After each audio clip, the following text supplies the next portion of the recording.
All right, we're live now. We're live now. Who's joining us today on the live streaming? Let's know where you're streaming from.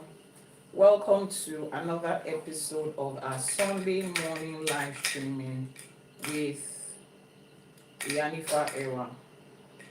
As you join, please tap on your screen. Let me know where you're streaming from. Grand Rising. Oh, Mr. Mike, I miss you too. Good to see you today. Wow, it's been a while. How you doing? Welcome to our live streaming. As you join in, please tap on your screen. This is Ifa College TikTok channel and Iyanifa Ewa YouTube channel, and this is our Sunday morning live streaming. Àbọrú, Àbọyè, Àbọṣíṣẹ. How many of you were here on the live streaming yesterday? We were filming, or we were streaming the ÌШԵμαζE process yesterday. How many people joined in? Àbọrú, Àbọyè, Àbọṣíṣẹ. Keep tapping on your screen, keep liking, keep sharing, and let's have more people on this live stream. So if you are joining, let me know. Did you catch me live on TikTok yesterday? We were live on TikTok yesterday. I was showing you behind the scenes of ԻШΕμαζE, the Ifa consecration, the first hand of Ifa, the process for clients that are in the diaspora. Àbọrú, Àbọyè, Àbọṣíṣẹ. Grand Rising, and welcome to another episode of another episode of of our Sunday morning live streaming. Sunday morning live streaming. And today we are talking about something very interesting.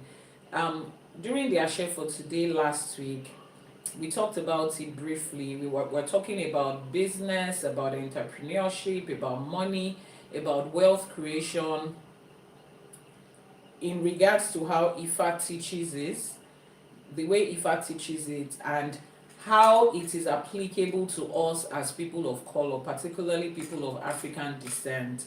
And we delved into a couple of Odù Ifás that talked about it, and I saw that a lot of you had questions. You had questions about finances, about how to grow business, about entrepreneurial skills, and every other thing in between. And I thought that it's looking like a lot of us don't even have enough financial literacy. Jane Juma, welcome to the live streaming today. It feels like a lot of us don't even have enough financial literacy as Africans, as people of color. Now, when we speak about financial literacy, I'm not talking about, just talking about money. Yes, anybody can talk about money. You can find Grand Rising. How are you doing, Jane? You can find YouTube channels and ebooks and whatever it is, courses and all of that talks about money, finances and all. But have you noticed that when it comes to global financial statistics, people of color, particularly Africans, we are still down the scale. We are still down the scale. We are still down the scale. Let's think about it.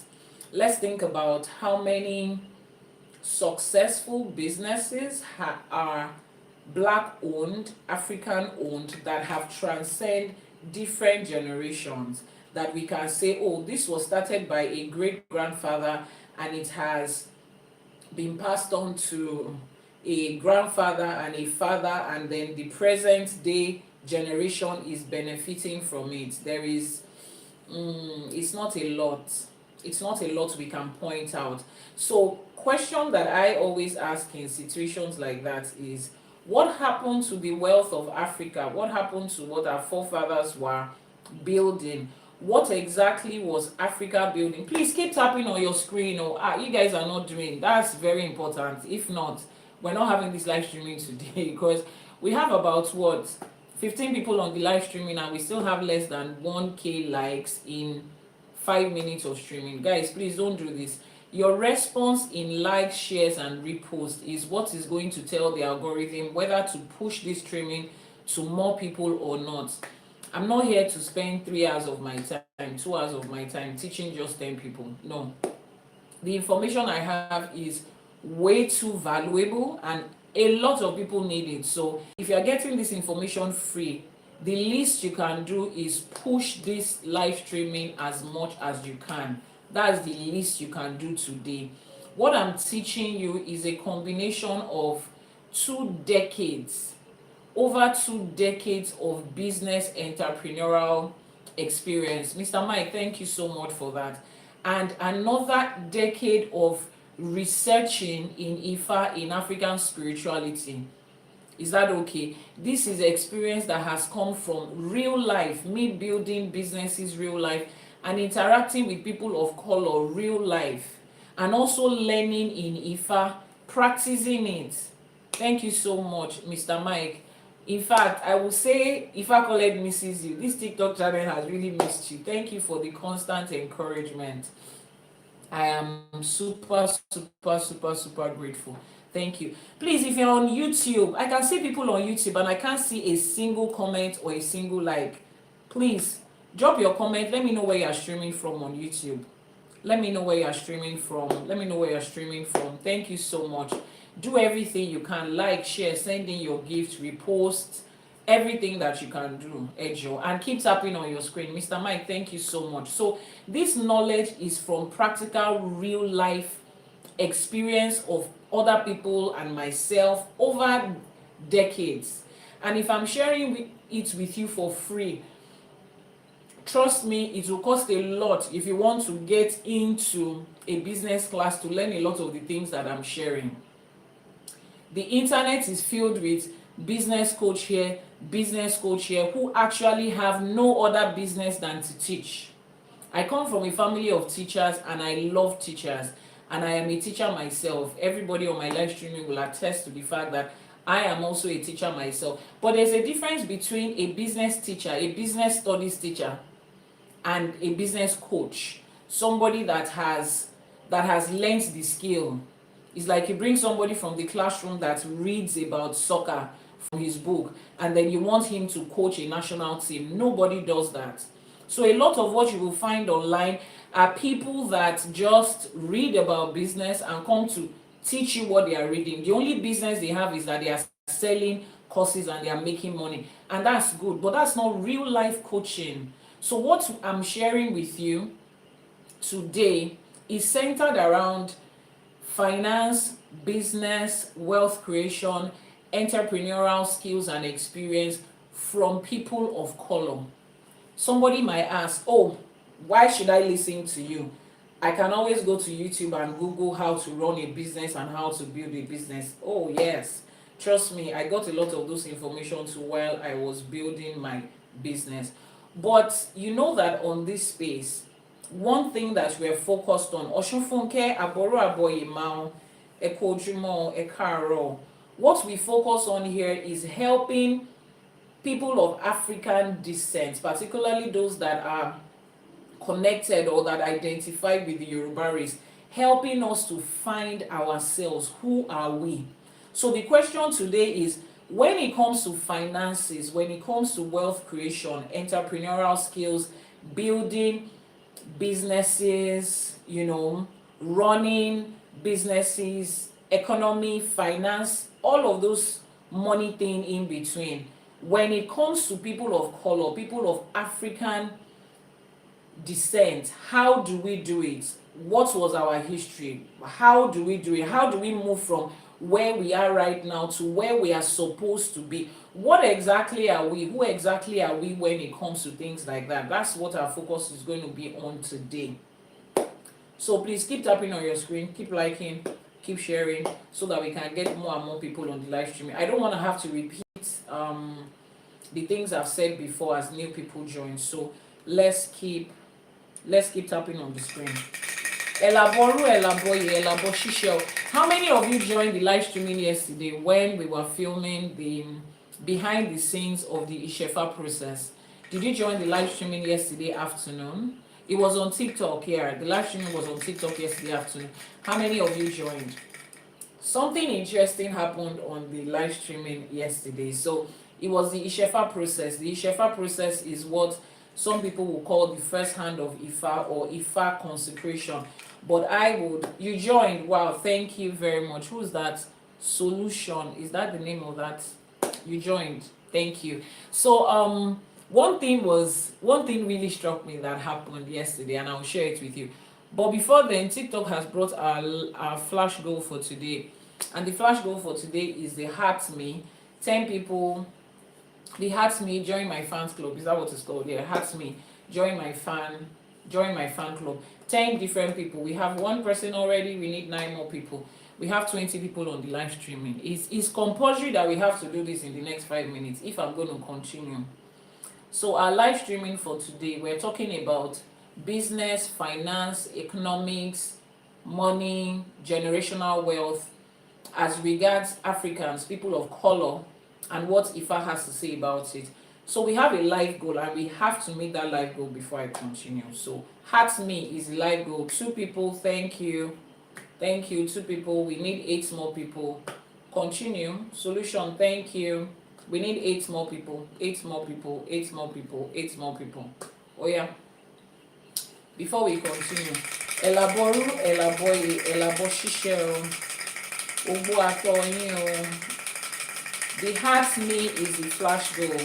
Bukola, thank you for that, Rose. But the flash goal right now is the Heart Me, and we need 8 more people. Eshepupo, thank you, Bukola. That's 7 more people, and we continue. Àbọrú, Àbọyè, Àbọṣíṣẹ. Abayomi, thank you for that, Rose gift.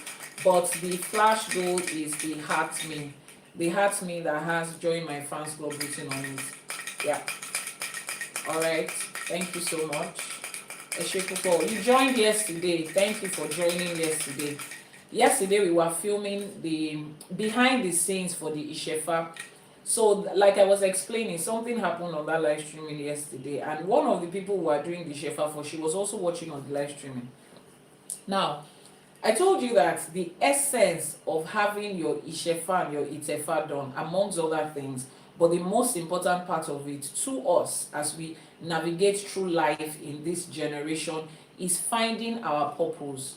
Knowing our purpose, knowing the reason we are here, knowing the path we are supposed to take, business you are supposed to do, your career, what type of income are you going to build generational wealth with, where are you supposed to live in your home country, in the diaspora. Please keep tapping on your screen. All of those things come in with the ΙШΕΦA and ΙΤΕΦA. Ifa will say thank you so much for that gift, but the gift goal is a Heart Me. So if you want to put in any gift right now, just go to the gift gallery and find the Heart Me. That Heart Me emoji that has joined my fan club, that is the gift goal. And we need 7 more people. 7 more people. I think I should just pause and see what's going to happen. 7 more people, and we have 5 minutes. Let's see.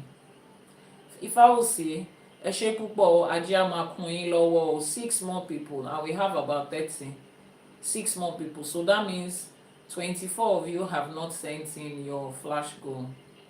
Oh yeah, that's the only responsibility that you have as I teach. I take my time to teach, and helping us meet this goal is what is going to push this information further. Eshegoni, thank you so much for that. We need 5 more people to meet that flash goal. Let me see, what's the name of this person? GBO International, is that what the name is? Aláṣẹkù, Ajiama Queen Lowo. So the topic for today, we are talking about money, business, entrepreneurial skills, building generational wealth as giving to our ancestors, with regards to people of color, with regards to people of African descent, and what does Ifa say about it. Thank you very much. We need 5 more people to meet that goal. 5 more people to meet that hard goal. So while we were streaming yesterday, one of the people we were doing the ΙШΕΦA for, there were about 4 or 5 people, 4 people yesterday. Her Odù Ifá said the business this person is going to do to succeed is the business of her parents. Her parents have already started building a line of business, and that is the business he or she had to continue. Now, these are people that don't even know you. And if you notice, most of the time when you speak to me about certain things, if I'm going to do the divination, you would always hear other people's voice aside from me.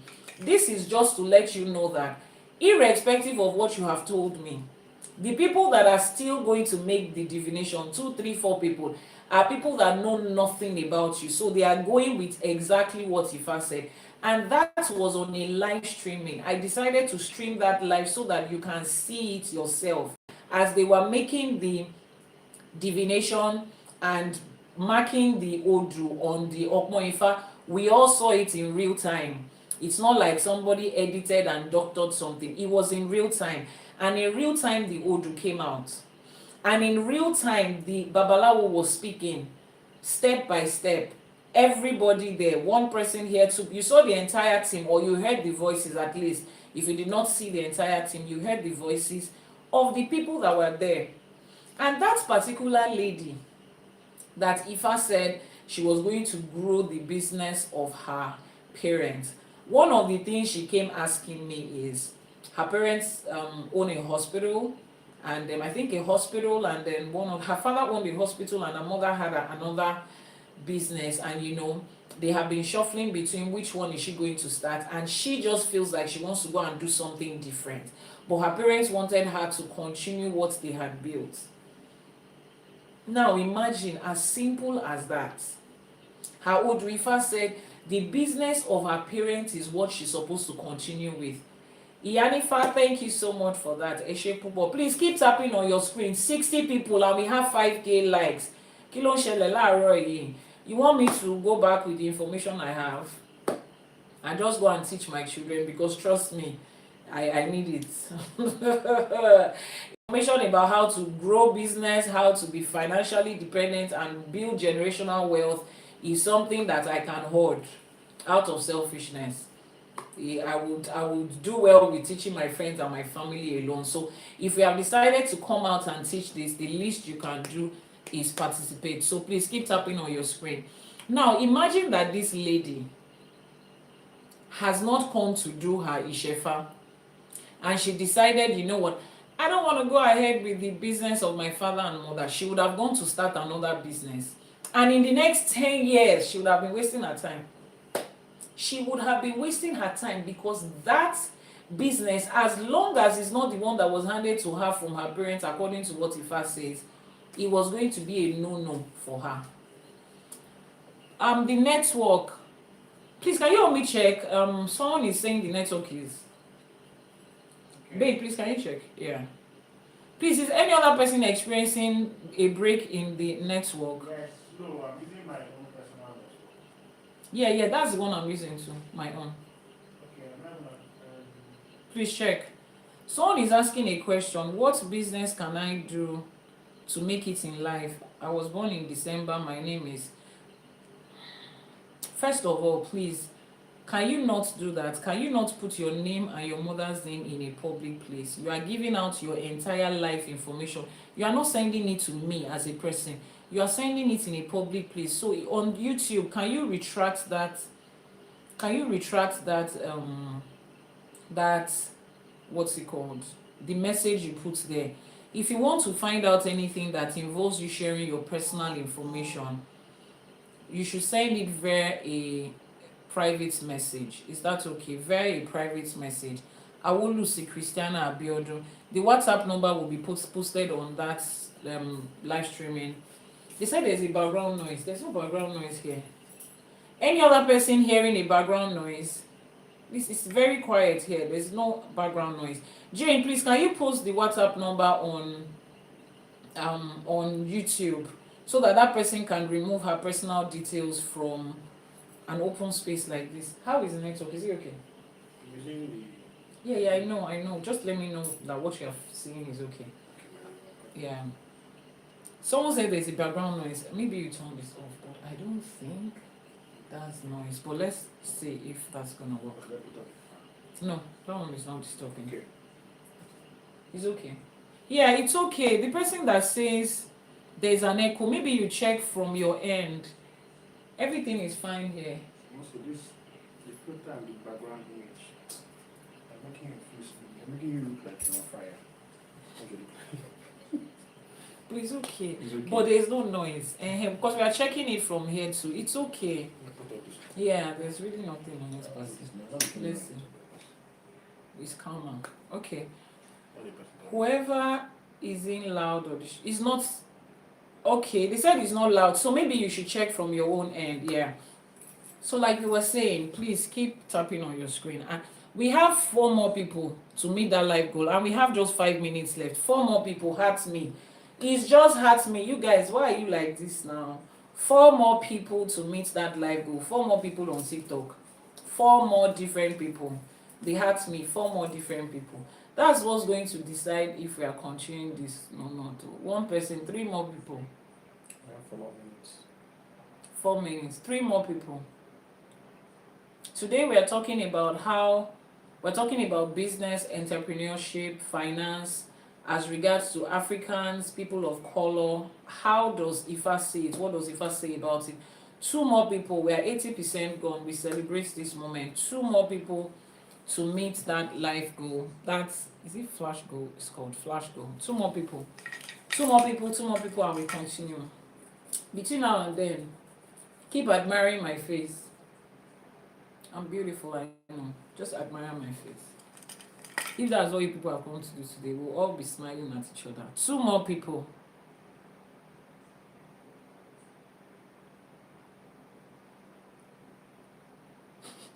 Somebody on YouTube says, people are crazy though. Thank you so much. 2 more people to meet that life goal. 2 more people. 2 more people. Yeah, it's going up and down. What do you say to person said on YouTube? I've removed the message. Why? 1 more person, and we have just 1 minute. 1 more person. Mr. Dave Eshegoni.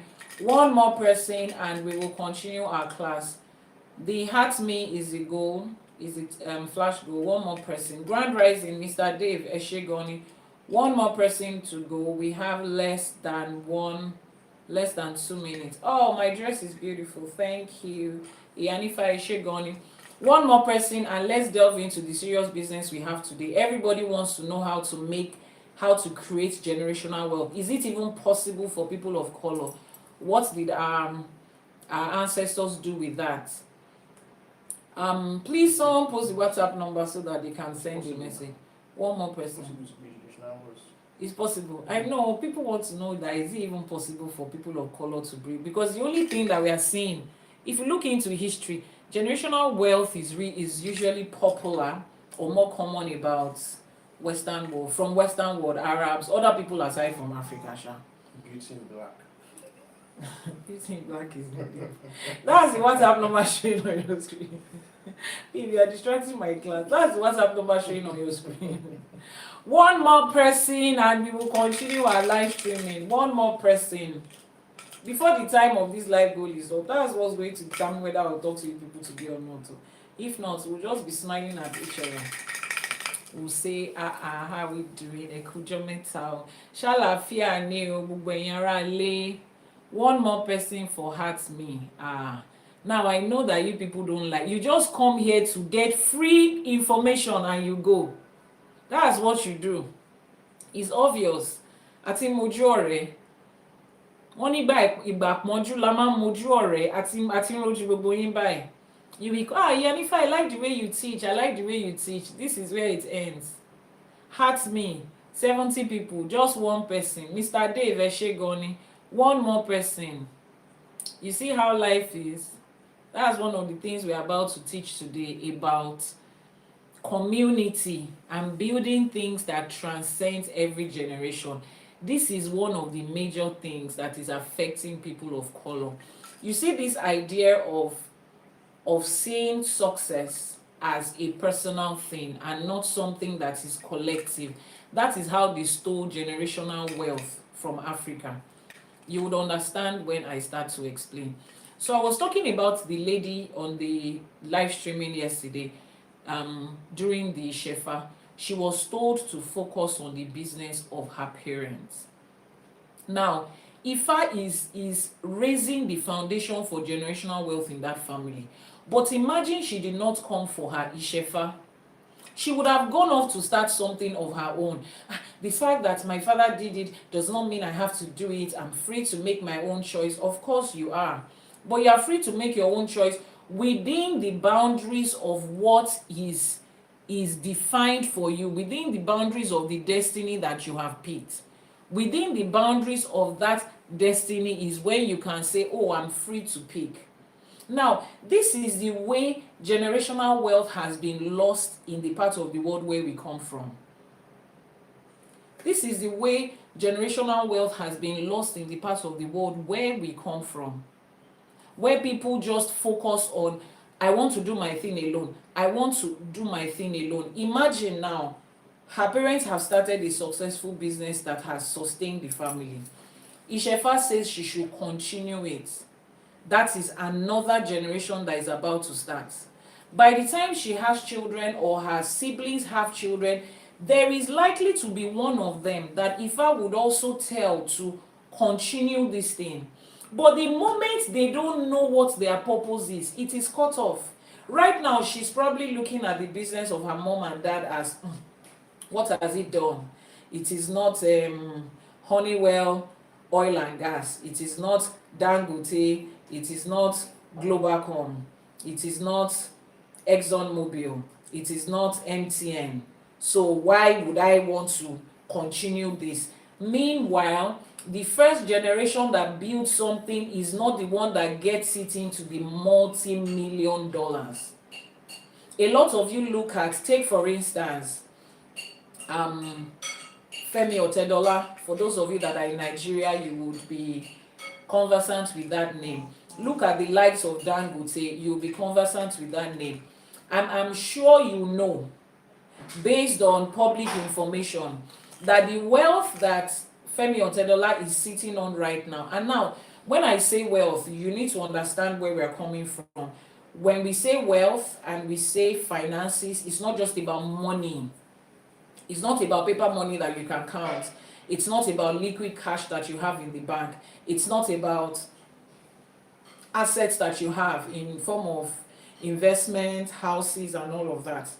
When you are talking about building generational wealth and building finances, it has a lot also to do with the human resource that you have, the people that you know, the connections that you have, where you come from.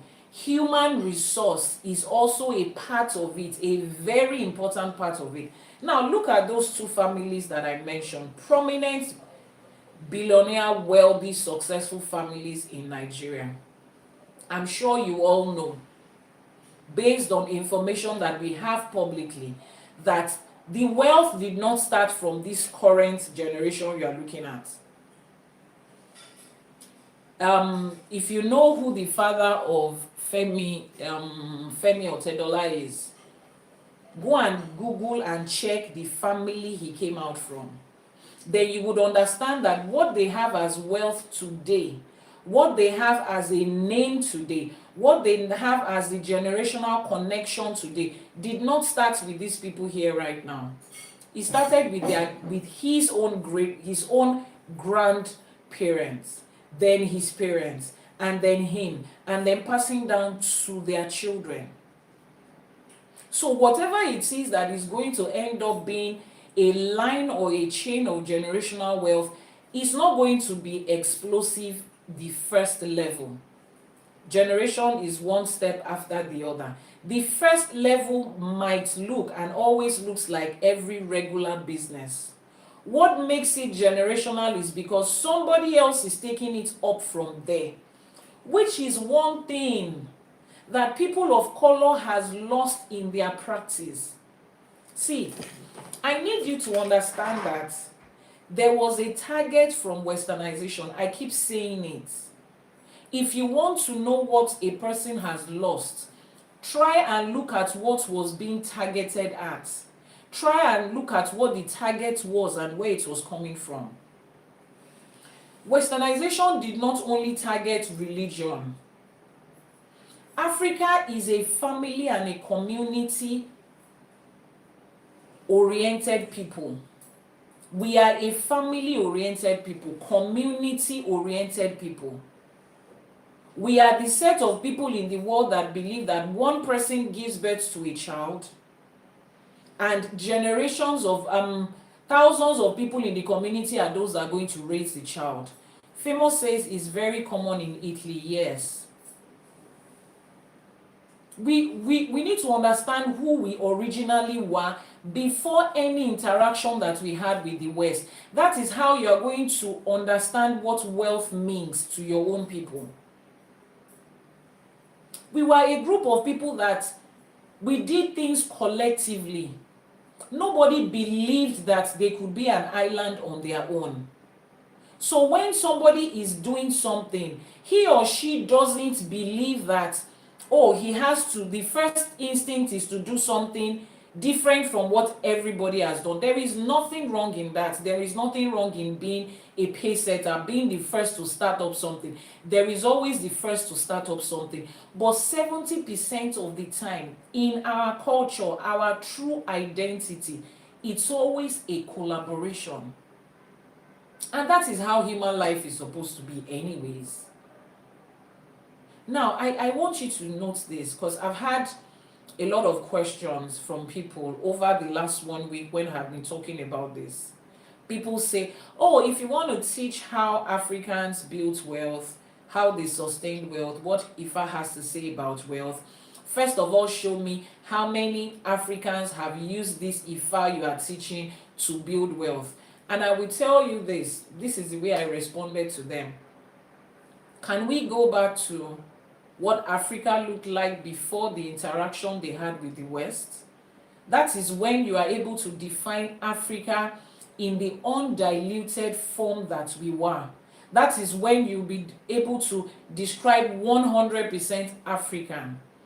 What we have right now is a mix and match of so many things. And yes, Africa is not all in all in itself. So I'm not saying that interaction with the West or with the East or with whatever is wrong. No. But we need to first of all understand who we are, so as to be able to define what exactly we want to take from every other place. If you don't know who you are and what makes you strong and what makes you thick, you will take anything from anywhere. It's like somebody that has a health goal. We all want to be healthy. We all want to be fit, but we are all coming from different places. Some people are coming from genes that tends to be oversized. Some people are coming from genes that tend to be undersized. So when we have health goals and fitness goals, what we need is different. If you are going to put up a meal plan for me, you are not going to put up the same meal plan for me that somebody that comes from a family of people that are obese, or that, they just tend to have challenges with overweight. We're not going to have the same meal plan. So before a meal plan can be structured for me to make me better, before I can take something from somebody else to make it better, I need to first of all have defined who I am. That's the first thing the nutritionist is going to ask. They're going to run so many tests, ask me so many questions to determine who I am and where I am right now, so as to know what to take. That is exactly the issue.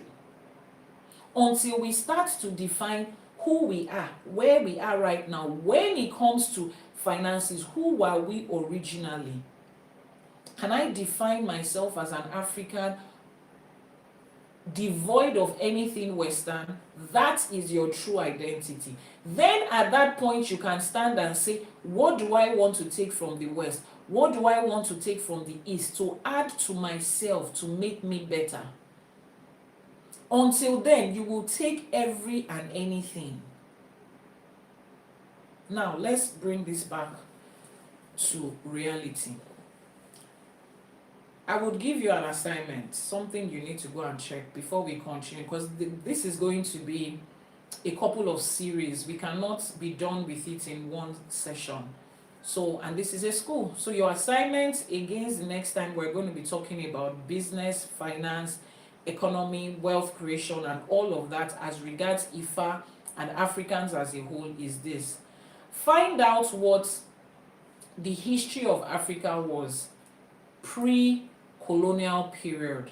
Now, specifically find out the meaning of the transatlantic trade period.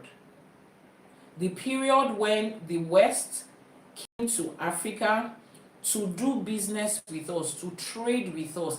Find out who we were at that time, when we were flourishing in the fullness of ourselves, needing nothing to go and do so from anywhere else.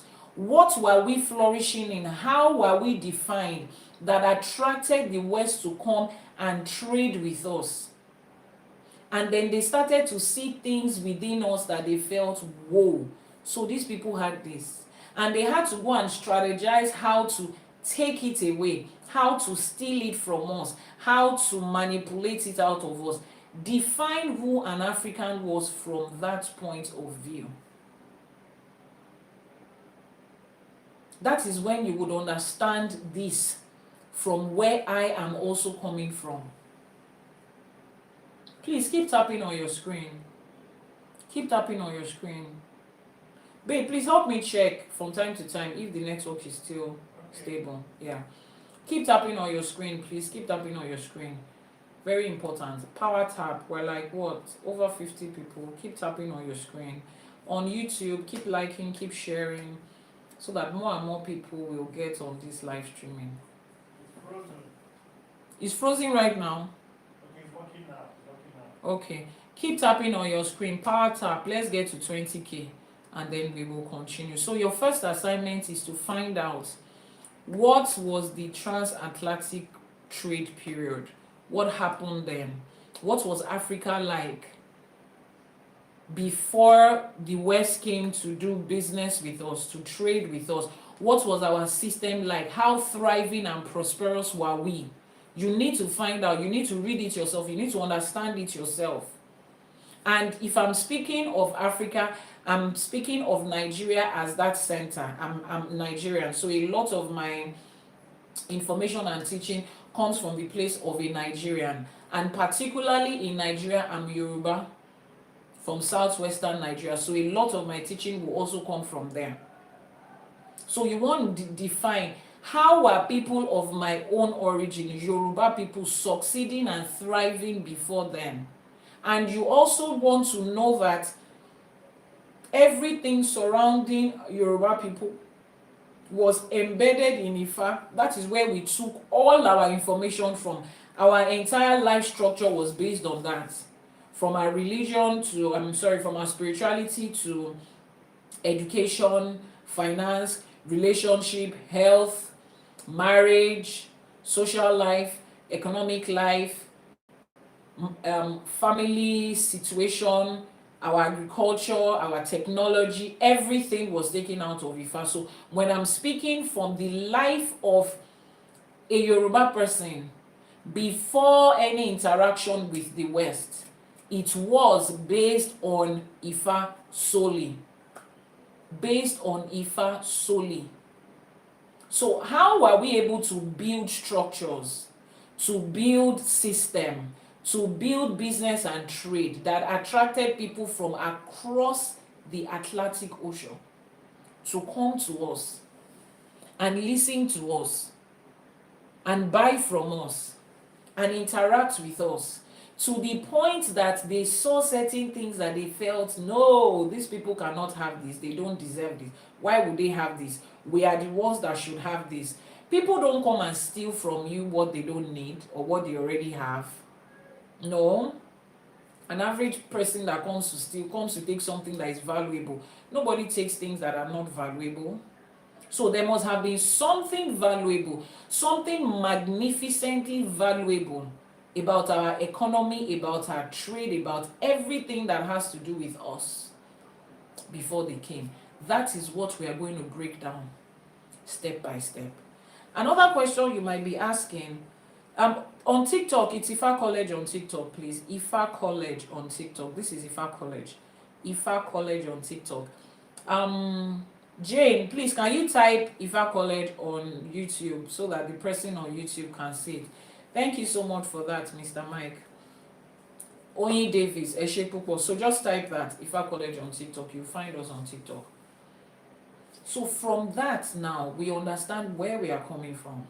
So how do we trace our steps back to that person and then combine it with the best of the West and the East?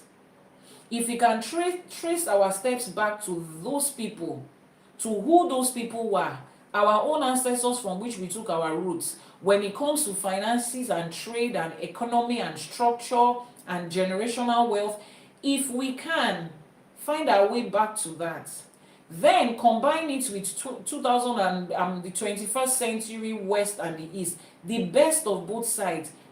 Do you know what we are building? We are going to be building a force that will shake the entire world. And that right there is what they are afraid of. That is why they want to constantly keep people of color suppressed in a certain way.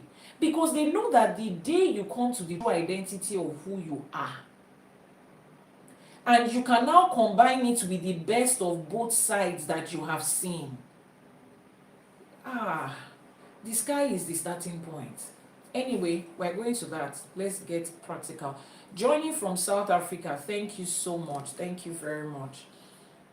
So somebody might be asking, who are you and why do you think you can talk about this? Why should I listen to you? I'm the girl you're looking at right now, just the regular everyday girl who has spent the last 25 years building businesses and companies across 4 different continents in 7 different countries, just doing my regular everyday thing. I'm a Nigerian, so I started building my business from Nigeria. I built businesses as fun. Background story: I have a first degree in computer engineering tech from Babcock University. I graduated in 2005. And I went over to do my NYSC like every other Nigerian graduate.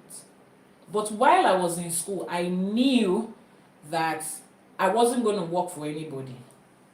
I just knew. Ask me how I know. I didn't know. I just knew I wasn't going to. So I knew that I had to start learning business, from a young age. I grew up in a family where my father was a businessman, chemical engineer by profession, but had businesses. My mother was a teacher, and that's where I get the teaching in my DNA from. My grandfather was also a teacher. My grandfather retired as a principal. He was teaching both school and church. So he was a reverend in the Anglican Church and also a principal of the famous Wesley College of Science in Ibadan. Those of you in Ibadan or your state, Wesley College of Science, you know it. So that was my upbringing. But when I was in uni, I knew I wasn't going to work for anybody. I knew I wasn't going to have to get a job or look for a job. I just didn't want to. It wasn't my thing. I didn't just like the idea of having to go to work and say yes sir to somebody. Now, point of note, there is nothing wrong in building a career, getting employed, and working under somebody else. Absolutely nothing wrong in it. People that build businesses need people to work for them, so there's nothing wrong in it. But I knew from a very young age that wasn't just for me, so I wasn't building myself in that regard. Now, when I was in Babcock University, it was against the school rules and regulations to buy or to sell anything. As a student, you weren't allowed to sell anything. But my parents knew I loved to do business. My father particularly encouraged every form of business I laid my hand on as a child. So when I got home my first year after school, first summer holiday, I got home and I was discussing with my dad, there are so many things in school that I think I can do or that I can sell and all of that. Somebody said, interesting, why leave that computer engineering? Interesting, why did you leave that for Ifa?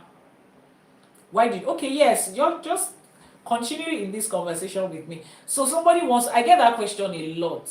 You sound very eloquent, very well educated. Why did you leave all of that for Ifa?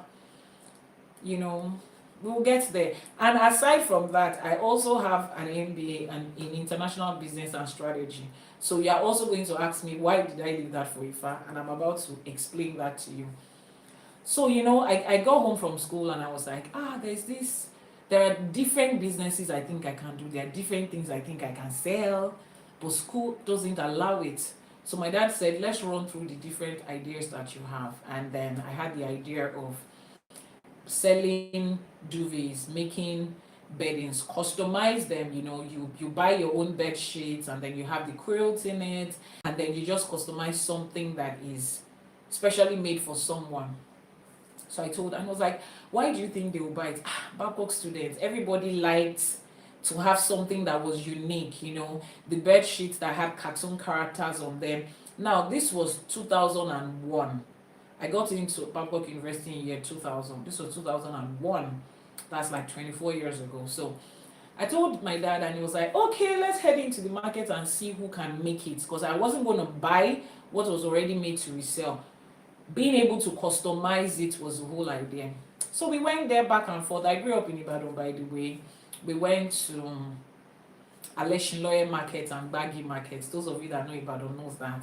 And we sourced around and trial and error here and there, and we eventually got somebody that was ready to do it. So my dad said, here is the plan.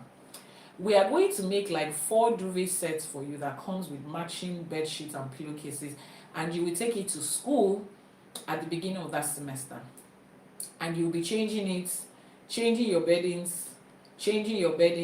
Every other person will see it. Mind you, we were not allowed to sell in school, so I couldn't take something into school and start advertising it.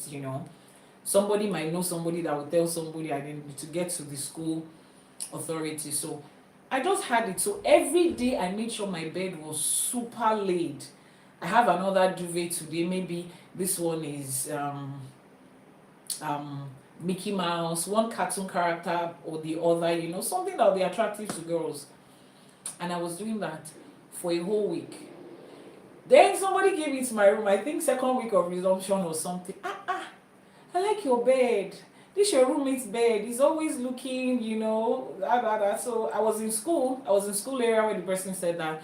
I got back to the room and my roommates were like, one of my friends said she likes your duvets. Where do you buy them from? The different characters. She comes to my room often and she said, and I said, oh, my mom sells them. Oh, your mom sells it, okay. Blah, blah, blah, blah, blah, blah. And that's how I made the first sale. And of course, they were Babcock students, private university students. They could afford any and almost everything. So I called my dad. We calculated the profit margin, which was highly considerable, very big profit margin, and they could afford it. And I started. Now, the other part of it was, how was I supposed to get it in when sales starts to increase? And my dad is like, I will bring them to school and I will tell them that you needed to change your beddings. Now, I was in a school. You had all sorts of things. You had kids who they used to bring food from them from home, despite the fact that we had food in school. We had kids that they used to bring bottled water for them every day to take a shower. We had all sorts in Babcock. At the time when I was there, I don't know what it's like right now. So having to say my daughter needs to change her beddings every day was not a thing. It was just one of the weird rich children's thing that was going on at that time. Mind you, I was from an average family. So my dad would do that for me. He would bring 5 and then we'll change it. Someone says, really? Yes, really. The things that go on in private universities, at the time when I was there, like I said, I don't know what it's like right now. It was strange and crazy. But so we will change. So when he brings in a new set, and at that time, the women at the reception had already known, oh, her dad comes in every week to change her duvets. So we'll just bring it. Once anybody orders, I call home, I tell my parents what the order is, and we are doing that. Now, mind you, my parents were comfortable. Average, comfortable Nigerian family. They didn't need that money that I was making. They didn't even take it from me. But they knew that this was what I wanted to do in life. They were not open to Ifa, so it's not like they checked anything, but they just felt As a child, they have seen me show a lot of passion in business. I sit down to talk to my father about business. I attended meetings with him and his business partners. It was my passion. I will do it in my dreams. And they decided to support from there. Now, why am I saying this? It's not everybody that is going to have that level of support from their immediate family. But as Africans, as people of African origin, family is not only your blood siblings. Family is community. So if we are going to go back to that level of life, that quality of life, one major thing we have to start rebuilding is our community and the focus we place on building other people. Building other people. So I am one of the, I would say, few people who you will consider lucky or favored to have such support from family. And that is why I can tell you that it goes a long way. That family and community, we have to return to it. I'm not saying force your family members to like you if they don't like you.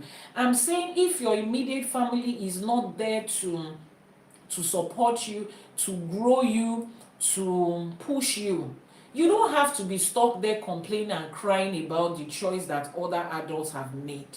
What you have to do is now start to find and build community of people that love you, that share the same thing with you. Except if you are the Satan that was described in the Bible. You cannot tell me that you can't find community around you. You can't find people that you are mutually beneficial with each other. I know the world is filled with crazy, selfish people in this generation, but with the help of Ifa, you will be guided to people that share the same ideas with you and can support you. Just within the less than 1 year that we have been running this live streaming on Ifa Collect TikTok channel particularly, people have formed community bond and have helped each other. It is on this same live streaming that I told a lady to come and give her review about how she applied the teachings here to her everyday life and the changes that she saw. And she came to share her review, what you call a testimony or a testimonial or whatever it is. She shared it. And I mentioned on this live streaming that day, I think it should be around 3 weeks ago or so, I mentioned on the live streaming that she had Ebo and Etu to sacrifice an appeasement that Ifa says she should do, and she has not been able to afford it. And somebody on this live streaming, Mr. Mike, sorry that I'm going to call your name again, but I just have to say thank you. Somebody on this live streaming, he typed it in the comment section, I will take care of everything, I will pay for it.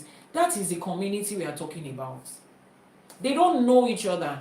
They only met on this platform. And Mr. Mike paid. And the summation of all her Etutu and Ebo was she had about 4 different things to do. In Nigerian Naira, it was over ₦1 million. And he paid for it. And she has since then done it. And life is getting better for her. That is the community that we have as people of color that they have tried to steal from us. And you know how they tried to steal that? They started from religion.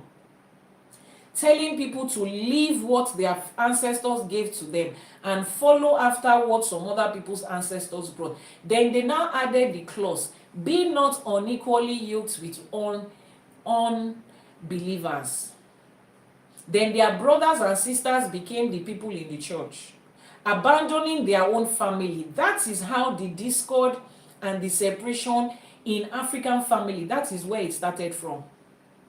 I'm not saying that Africa before religion was perfect family community. There is no such thing as perfect. Let's always hold that at the back of our minds. There is no such thing in human existence as perfect.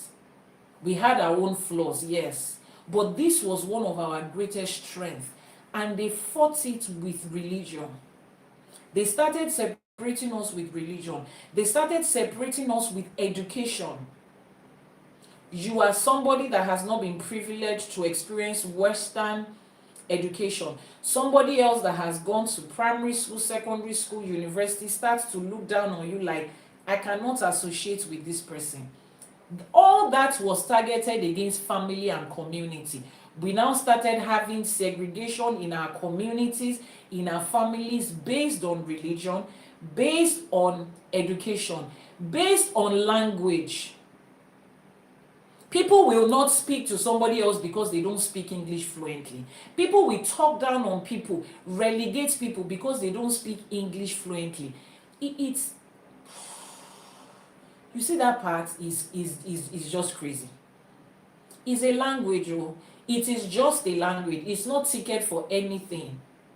And to see how much of a mockery the people that own this language, and they sold it as status, separation from us, to see what they did and made a mockery of us, they decided that if you still want to move from their country from your country to their country, they will still test the use of you on that language.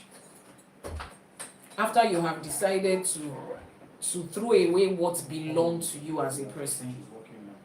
After you have decided to throw away what belongs to you as a person, you have thrown away your own language. You have picked up their own language. Now, before you get into their schools, picking up their language, you still have to write an exam to prove that you can speak that language. You see how much of a mockery that has made of us. Meanwhile, you and I are judging ourselves, breaking ourselves, dividing ourselves based on that same language. It doesn't matter how much of English you can speak as a Nigerian. Before you get certain things done in Western world, you will still write test of English. All of this was targeted towards breaking community and breaking family. My children cannot go to the village. They don't know how to communicate in the village. They cannot eat swallow in the village. They divided us with food. They divided us with our ceremonies. Everything. Target is to break down that community and family because they know the power that is in it. They know what we will do with ourselves when we have it. So if you want to understand how to build generational wealth, how to grow finances and income, you first of all need to understand how family and community works. It is not village people that is stopping Africa from thriving. I asked a question at the beginning of this live streaming. How many Black-owned businesses can you point at that has survived 100 years? 100 years will mean what? 3 generations. Right. How many Black-owned businesses can you see that have done that? And the question somebody in this century is asking me is because there is nothing in our roots. Our forefathers did not do anything. You see, what is the proof that they did anything? No, you need proof that they did something. Check your forefathers before they ever encountered these people. So if we want to build that, we need to go back to that. Let me continue my story. I'm sharing for today my own life. I'm answering the question that a couple of you have asked me, saying, or that you will ask in future, or that any other what this video will still ask. Why should we listen to you? Why do you think you have the authority to teach about business and finance when it comes to Ifa? That was how I started business in school. That was the support I got from my family. And I went from there to so many other businesses. We started to look at what times of the year does students in your school buy the most. Someone is asking a question. I'm a brother from US, struggling to find your way in America, and you've always had a business mindset. You have always been brother and sister keeper. All right, I will get there. Just hang in with us. Thank you for joining. Someone says that's why China remains strong. Exactly.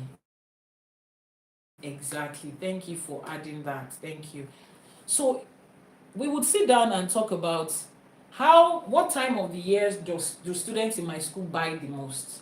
What are those things what seasons or period do they spend money on the most? And it had to be Valentine's. Students and Valentine's Day is like 5 and 6. It's like the snail and the shell. And of course, Christmas. And then birthdays, those ones vary from person to person. But the big period is usually Christmas time and Valentine's season. So I started mapping out what can I sell to students during Valentine's season, how do I bring it into school, how do we, and you know one thing I can tell you for a fact, during during that period, even if I didn't particularly need the money. I wasn't doing it because I needed the money. I was doing it because I just enjoyed it. And I guess my father was supporting me because he wanted me to learn real life. When I would be able to make mistakes. When I would be able to pick up from my mistakes without losing anything. You know, if I lost money at that time, it was okay. I wasn't depending on it. That is the way that I started to learn. Someone says, Ma, what is the advantages of being an Ifa? Continue to listen to this live streaming. We'll get to that part. So those were the things, you know. And I look at it right now. I learned a lot of things during that time of how to navigate business, how to build business structures, how to interact financially with people from different parts of life, because we had different kind of people there at that time. I was the second set of students in Babcock University. We had people from the diaspora who wanted their children to, you know, school in Nigeria, to come back home for whatever reason. Private universities is where they were bringing them to. So we started with Valentine's. I went out to different markets. My father would take me to the Chinatown was in Ojota when Chinatown was still Chinatown. Pretty much looks like a shadow of itself right now. And then we would shop, buy this and buy that. You know, I did all of that till I got to my final year. Now, when I got to my final year, I looked at it like, a lot of people already have, is the number correct? Yes, just start writing it from +234 808 417. The last number is 2309. She missed it. She missed the last number. Jane, please, can you post the number again on TikTok, on YouTube? I think you missed the last set of numbers. Thank you. So, you know, I was thinking about it.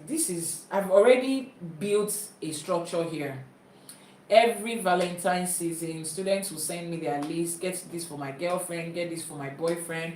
When somebody is going to have their birthdays, they will ask me to put a gift box together. So I will call home and tell them, oh, it's a girl that needs it. These are the things that her favorite things and her friends wants to get for her. They'll put it together and then bring it to school. So when it came to that, I could give out those gifts in school area.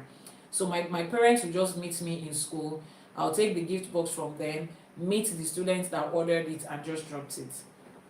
Now, I had already built that system. I was the go-to for a lot of people when it comes to buying those things. And there were not very much other people that was doing it because, like I said, it was against school rule and regulation. It was a risk. But I had the support of my parents, so even if anything went wrong, they are the ones that is paying my school fees. They are the ones that is responsible for my education. They are the ones that is going to fix it. Please keep tapping on your screen. Now you have the full number, +234 808 417 2309. Keep tapping on your screen, guys, please. Please. Like, you really need to do that. And you really need to continue doing that. Keep tapping on your screen. Power tap. What figure do we have right now? Power tap. Keep tapping on your screen. Power tap. That's what is required at this point. Not just randomly. Power tap. The WhatsApp number is pinned on your screen. Both platforms. Both TikTok and YouTube. B, please help me check the network again. I don't seem to see any activity on this side. Keep tapping on your screen. Thank you. So when I was leaving, the major question that I had was, now if I leave, who is going to continue this business? Who is going to... There is a market here already. There is money to be made here already. I had made a lot of money here already. Now, let me also chip this in. Money that I made from my business while I was in school. One major thing I did with it that I am forever proud of is my younger brother, we're just two. I just have one sibling, one biological sibling. He wanted to leave Nigeria and travel out of the country. At the time, he was planning to go to University of Delhi in India. That must have been 2004 or something, thereabouts. He was planning to go to, and he didn't want to tell my parents because he was already in school. He was in his second year. He wasn't in my school. He was in his second year, and he needed to go. And he told me about it. And I single-handedly gave him money for tickets, paid his school fees, and he went to India without informing my parents. Yes. Because he knows that if they tell him, welcome in, drop your contribution. Okay, thank you. I was about to say you should be one of the first set of graduates in Babcock. Yes, please. He could not tell them that he was leaving because he knows if he has told them, typical parents would have said, wait until you finish your first degree, then you go for your master's. But he wasn't just liking it. He didn't like the course he was studying. Long story short, and this was 2024, so Google exchange rates between Naira and Indian rupees in 2024. You would understand how I was able to afford that. The exchange rates was very low. It's not what it is today. And I did that. And the day my parents found out that my brother had left school, they were calling him, he wasn't reachable, blah, blah, blah. Picked me from my school, went to his school. He was in the University of Agric, Abeokuta. I think it's called Federal University of Agric now. Then it was just University of Agric, Abeokuta, I think so. So they went to check on him in school and he wasn't there. And I didn't know how to say, I didn't know what to say. His friends were also covering up for him in school. He went to school area and he went to this, eventually they found out. And my dad asked my mom if she knew anything about it. She said no. And I said, yes, I did. And my dad was like, how did you scheme? I said, I gave him money. He wanted to go. He showed me the school, University of Delhi, one of the 5-star universities in the world. I checked it and it was okay. Now, 2 emotions I saw in my dad that day. One part of the emotion was, so right now you feel that you have become a parent that can decide what happens with another person's child and decide to just scheme a whole relocation by yourself for yourself.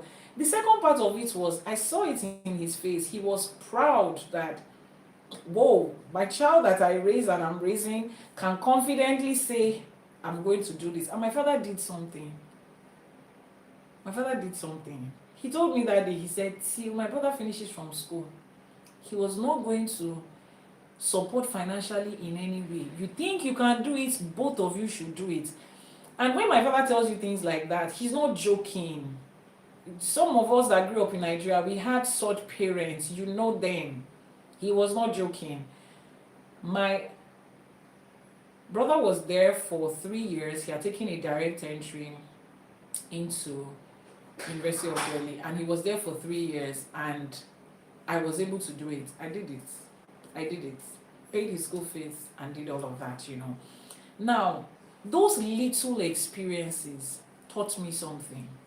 That was where I started to learn building wealth around community. That was where I started to pick it from. I was about to leave school and there was nobody to hand over the business to, and I just felt, I can't just let this market go like that. It's a continuous thing. Students will always come in and come out. Luckily for me, or fortunately for me, my cousin got into uni the year that I left. So we finished March, session ends March, April, thereabouts. And another session resumed September. He resumed in September and I told him, see, this and this and this is what I've been doing. Continue it. I'll tell my friends and people that I know that you're my cousin and you're the one that is supposed to continue this. And that's how he continued it. When he continued it too, he was not asking for money from his family members, from my uncle and auntie. He would just say, Dami has sent me money. Dami has sent me money. Until his mom started to ask, you and Dami, what are you doing? And my dad said, don't worry, it's a business, I know about it, and all of those. So that was my journey when I left uni. With that experience, I knew it was a confirmation that forget Oh, sorry, the network is hanging. Sorry, this environment is like that. We're not at home. We're out for work, so the network is just messy around here. But let's keep trying. Is it back now? Can you hear me now? Is it clearer now? That's how I started building businesses.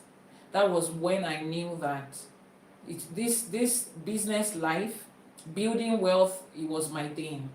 And I started and continued, and we're here today. And within the space of that, about 24 years, I had gone in and out of business in Nigeria, gone in and out of business from Nigeria. I went to, it's clear on YouTube, right? Yes, TikTok is messing up. And then I moved from Nigeria to Ghana. I started a business in Ghana. I expanded that business to Ghana. Lived in Ghana, studied the environment of the Ghanaians, what they want. I saw that a lot of Ghanaians, they were looking up to Nigeria at that time when it comes to business. This was about a decade ago. And I moved from there, expanded. And online you meet people. Oh, I like your kind of business. Can I expand to your country? And then I got a partner in South Africa, expanded to South Africa too, without even going there in person, without traveling to South Africa. I still haven't been to South Africa in person till today. And I've been doing business there for about a year before COVID. COVID was 2020, right? 2019, that's 6 years. And the business is thriving and it's working and it's doing great. And I went from there to the UAE. I love to travel. And I get bored of repeating the same thing, which is why I will never pick up a 9 to 5. I get easily bored of stereotypes. I love to think of new things. I love to put my brain at work. And I went from there to Dubai, UAE, to set up another business. Lived there for 2 years, built a structure, built a business. Do I speak any Ghanaian language? No, I don't. Apart from Akwaba. These 2 words I'm about to say, I don't even know what it means. I can't remember what it means, but I know I hear people say Eyesen a lot. Etisen and Eyesen. I don't know. One means how much is this or something like that. I don't know. They speak English and I speak English. I guess that just make communication easy. So from there to UAE, built a business in real estate. UAE has a very thriving real estate sector. It's easy for you to set up and structure a real estate company in Dubai if you know your way around it. It's one of the easiest luxury markets of real estate that anybody can sell, because the market is structured in a way that the government already takes care of most of the problems that you are likely to encounter if you run real estate in Western world, in other luxury markets. The government already takes care of that. So I love real estate, by the way, so I had checked here and there, how can we do this? And I found Dubai and I went there and the business is flourishing and fine. And then I heard that you can register a company, set up a company in UK without being there in person. Started making research about that. I'm not a huge fan of the UK as a place to live, but it's a place to also do business. And step by step like that, I did that. Now, one thing a lot of my friends asked me while I was expanding business and growing was, why are you not scared? Why are you not scared? Why, this fear of, what if it fails? What if it doesn't work? What if it's this? That is another thing as people of color that we have to deal with and end. You see that fear of what's going to happen? What if I fail? What if it doesn't work? What if it's not this? It's a mindset. So for this lesson, for this teaching, this series of teaching we're going to have around business and wealth creation, taking from Ifa and people of color, has to first of all start in your mind. I know you have heard that a lot, but that is the truth. If you skip the mindset work, I call it mind work in my business class. If you skip the mind work, you are not likely to be able to deal with it in everything. Right now, you are a Nigerian and you just need a business to just be able to eat and pay your bills, right? So you just feel there's nothing about your mind work. Let me just open a social media page, put up a few pictures and videos of the product I sell, do Facebook marketing, Instagram marketing, whatever marketing, and people will come and I will sell to them and make profit, and that is all. Except that that is not all. Except that there will be those days when challenges of business will come, and the only thing that will keep you moving is the state of your mind towards that thing you're doing. So you see, that mind work is very important, and that is where Ifa comes in. Yes, we would always go back to Ifa. Some people are angry that, oh, she's talking about money now, she's still talking about Ifa. She wants to teach us about business, she's still talking about Ifa. That is where Ifa comes in. It goes right back to it, because that is our roots, that's our source, that's who we are. That is the encyclopedia of our entire life and existence. Now, the advantage you have learning this at this time is the fact that it is coming from a place of spirituality. That's the advantage you have. A lot of us, when we were starting business, we didn't have that advantage. We started business when we were in church, where the whole idea of business in church is just delusional. It is nothing. It's just centered around some gaslighting of yourself into something that you think you're supposed to be. That's how some of us started. So trust me, it was harder. But if you are starting to learn about business today from the concept of Ifa and African spirituality, you are 20 steps ahead of a lot of people. Thank you so much for that gift. And why did I say that? Because, number one, you have the advantage of checking to know what kind of business actually aligns with you. Checking to know where are you supposed to succeed, because your environment matters a lot.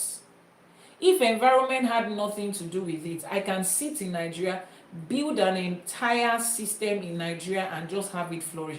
But because I understand that government can be government any day, anytime, that is why I have a part of my businesses and companies in different structured environments. So in case something is happening in Nigeria, it will not be happening in Ghana at the same time. It will not be happening in South Africa at the same time. It will not happen in Dubai at the same time. It will not happen in the UK, in the US, in Canada at the same time.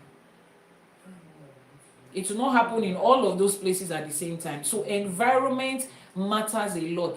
If I will tell you, is it this environment you are right now that you are supposed to succeed or not? Those are the advantages that you have if you are starting business now or you are listening to this at this time. I have a business academy, a business school that has been in inception since year 2020. Was it 2020? No, COVID was 2020. Our importation class was 2018. So for like 7 years. But the people that I taught in my business school then, we didn't have the knowledge of Ifa as we have it now. So we gambled through a lot of things. There was no way we could have known this business was up. We would just try it.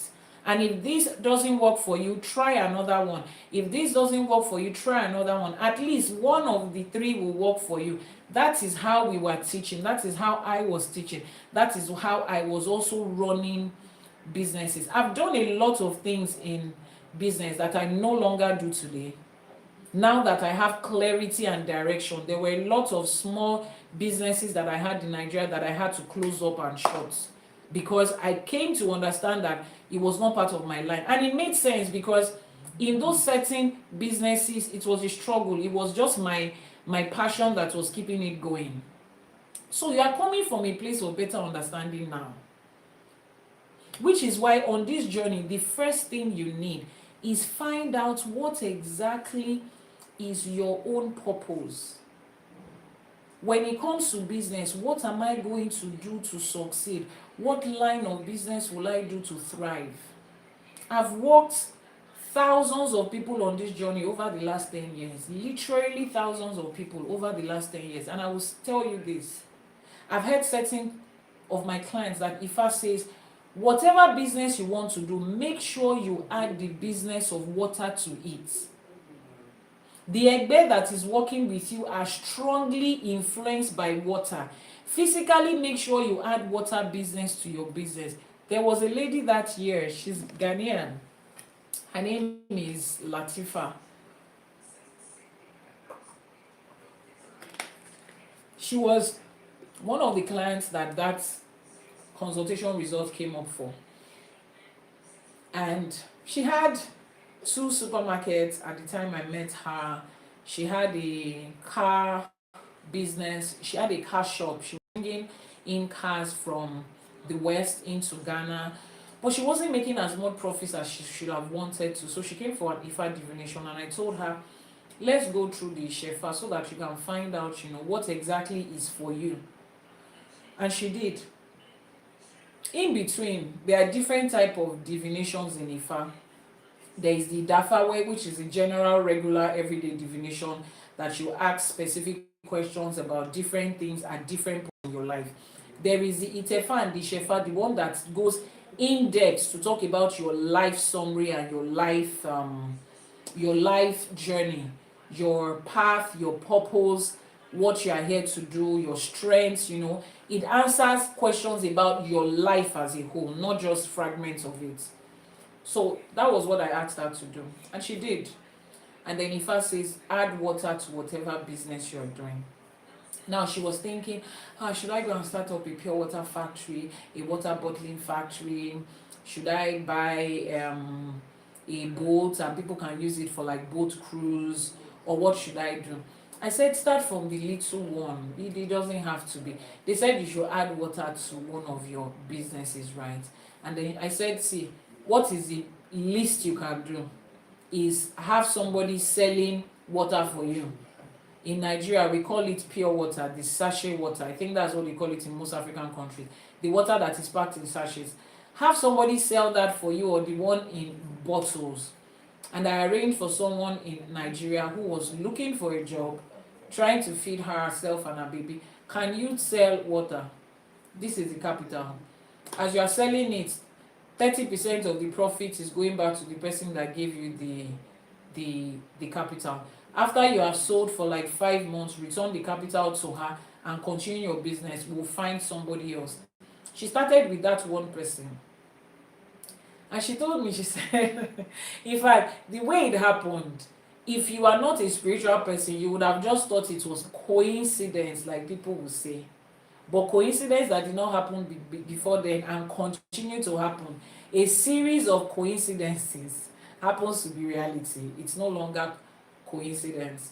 She called me a couple of days after, less than 1 week. As the woman was selling, she was sending the money to me to send to her, because she is in Ghana, the other woman is in Nigeria. Every day, this is money for today, and then she sends and she sells. By the 3rd day, the woman told me that all the 5 cars she had in her car shop that had been there for months, nobody coming to even check, let alone buy. Now, for somebody that sells cars, that looks pretty much normal. You don't have somebody buying car every day from your car shop. But these ones have been there for months, and she just felt it can be faster than this. All of the cars were sold out within those couple of days. People just started walking in to buy one by one. And then she reached out to me, she said, Iyanifa, is it this thing, that's this water thing, or is this just the way things were supposed to be? I said, well, we will never know. Let's keep trying it again let's increase the number of people we are doing this for. And then I told my team to look out for other women that needed this opportunity.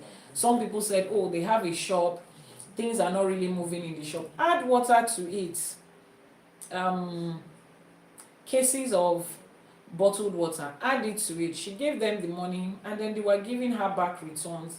And not only was her car selling in her car shop, it now became a thing of people were giving her money ahead. Please, I need this car. How much is it? Take this money and buy this car for me. Take that money and buy this car for me. That was all that she needed. Add water to your business. As you add it, you are honoring your egbe, because that is what they represent in your life.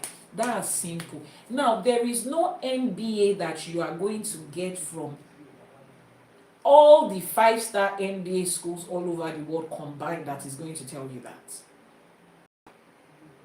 So that is one major advantage that we have now as we are returning back to our spirituality. You have the advantage of knowing the spiritual side of things. You have the advantage of knowing that certain things are your taboos. Imagine, Ishefa will tell some people, don't engage in certain kind of businesses. When my brother did his own Itefa, they told him not to sell anything that has to do with beads, ileke. He should not sell it. Don't go near that business at all. And mind you, because my brother, he pretty much learned business from me, so he had been selling some of the same things I've been selling, and I sell beads, I sell spiritual beads, traditional beads, and he also used to sell them.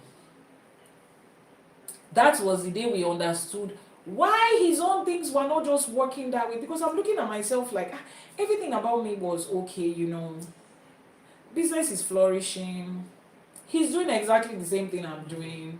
Why wasn't he seeing? Ifa says don't, and we had to remove anything that has to do with beads from his line of business. It took a couple of months to start to see results, but we started seeing the result after we removed the ones that was not part of it. Now, a random business coach cannot tell you that. A random business course cannot tell you that. So that's the first thing, which is another thing that was taken from us. You see, if you understand who you were before and who you are right now, you'll be able to understand why certain things was done against you and why you should no longer continue to allow it, which is what I tell people. I don't care about your religion. Look at me. I don't care about your religion. I care about you finding the identity of who you are. I care about you coming to the understanding of what defines you as an African, what defines you as a Nigerian, what defines you as the person from your roots and your source. That's what I care about. I don't care the lies you tell yourself in church and tell yourself, Father Abraham is my father, Zion is my country, I am from Zion. I don't care about that. Brainwash yourself all you want. It's okay. That's your business. But I care about you knowing that Christian you are is okay. Put it at one side. But you are first African. At least they say in church, you come, you get born again, they preach to you. There is a day you go born again. Who are you before that day? African. Who are you still now? African. Can we talk about defining who you are as that African? That is what Ifa's teaching is about. Ifa does not care if you are Christian or not, which is why if you come for an Ifa divination, I will never ask you, which country are you from? What's your tribe? What's your nationality? What religion do you practice? Nobody asks you that when you come to Ifa. I don't know if any other form of spirituality questions you based on that. Ifa doesn't ask you that because it is inconsequential. What matters is who you are. The only thing I will ask you is your name and your mother's name. Do you know why Ifa requires your mother's name? That is your tie to your roots. That is the next tie. The closest tie you have to your root, to your source, to your identity. Ifa is not going to ask you Abraham, Isaac, and Jacob's name. No. Ifa is going to ask you the name of your own mother. The one that ties you biologically and spiritually to your lineage. it wants to know the lineage that you are from, to be able to pull up information about your life. So as we are speaking on this, you want to prosper as a black person. You want to sorry, network is really sorry. Babe, are you checking on the live streaming? Those on YouTube are not complaining. Yeah, so I think we should change it to YouTube is using Airtel network. TikTok is using MTN. So I think we should switch over from. Can I use the Wi-Fi from your end? Yeah. I mean, can I use the hotspot from your own? Since your own is Airtel too. So TikTok can use that and we can have better network. We can have better streaming. Have you turned it on?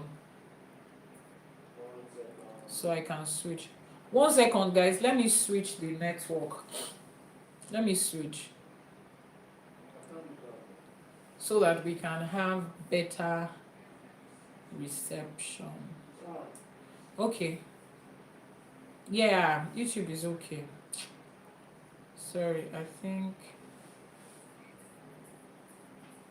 I need to, babe, I need the password and all of that.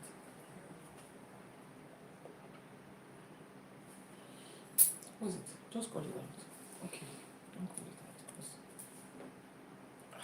You can call it out. There's nothing is going to do for anybody that hears this. This is just a bunch of. I see 16 words. F6.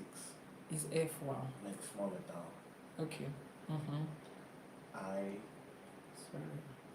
Is it all small letters? All letters with small letters. 08. Hey, why don't you just change it to something else? 08 what? Continue. Just a minute. QP.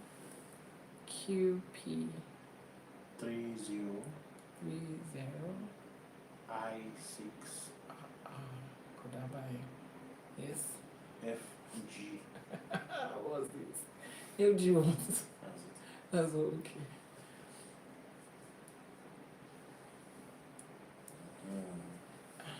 Okay.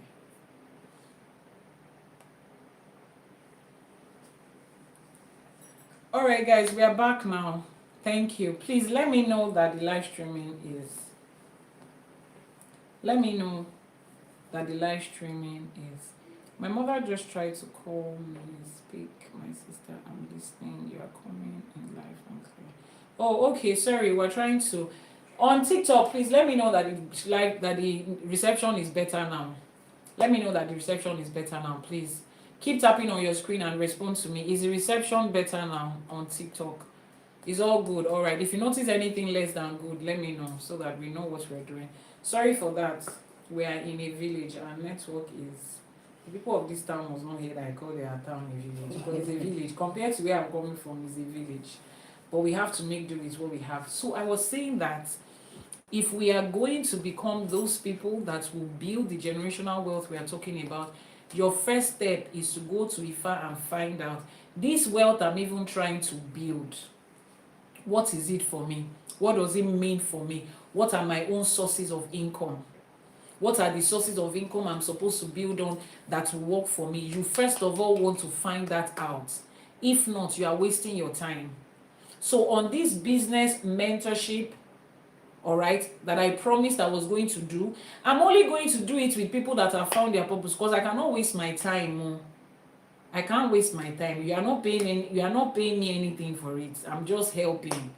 I just want to make sure that I'm also building my community to make life better. How can somebody find out? Please send a message to the WhatsApp number that is going to be posted on your screen now. So people that have found out, you have done a divination. Ifa has said this is what you are supposed to do. This is the path for you. This is what you are supposed to build a career on, or the business you are supposed to do. That's the only time I can help you. That is the only time you'll be sure that this information I'm sharing with you is useful for you. Between now and then, you are gambling, and I'm not going to join you in gambling. Not at this age, at this stage of my life. I'm not going to join you to gamble to say, let's see if this is going to work, let's see if that goes. Because it doesn't matter who teaches you, it doesn't matter where you get your MBA from, it doesn't matter the courses you have taken, it doesn't matter how many YouTube channels you have watched that talks about business and entrepreneurship. If you do not have the right business to apply that knowledge to, is an entire waste. And life has taught us that there is the right business for this person and there is the right business for this person, which is why you find two people doing the same thing, literally the exact same way, and they're not getting the same results. You've tried this, other people have told you, China importation is so easy. How do I do? This is what I do. You've ordered from the same supplier. You are using the same logistics. You are both posting on the same social media platform. In fact, the person that is running advert for you is the same person. Yet, customers will come for A, customers will not come for B. That is proof that it is working for A, it's not working for B. Meanwhile, you will leave that business and go into something else and start to flourish. And then you are wondering, was my village people following me when I was doing importation? Your village people are not following you. Leave your village people out of this. I've told you, let them rest. Do you know how many people come from your village and how many people village people are focused on? You are the least of their problem. Leave them alone. Let them rest. Ask yourself questions. What you are doing right now that you are putting your life energy into, is it what you are supposed to do?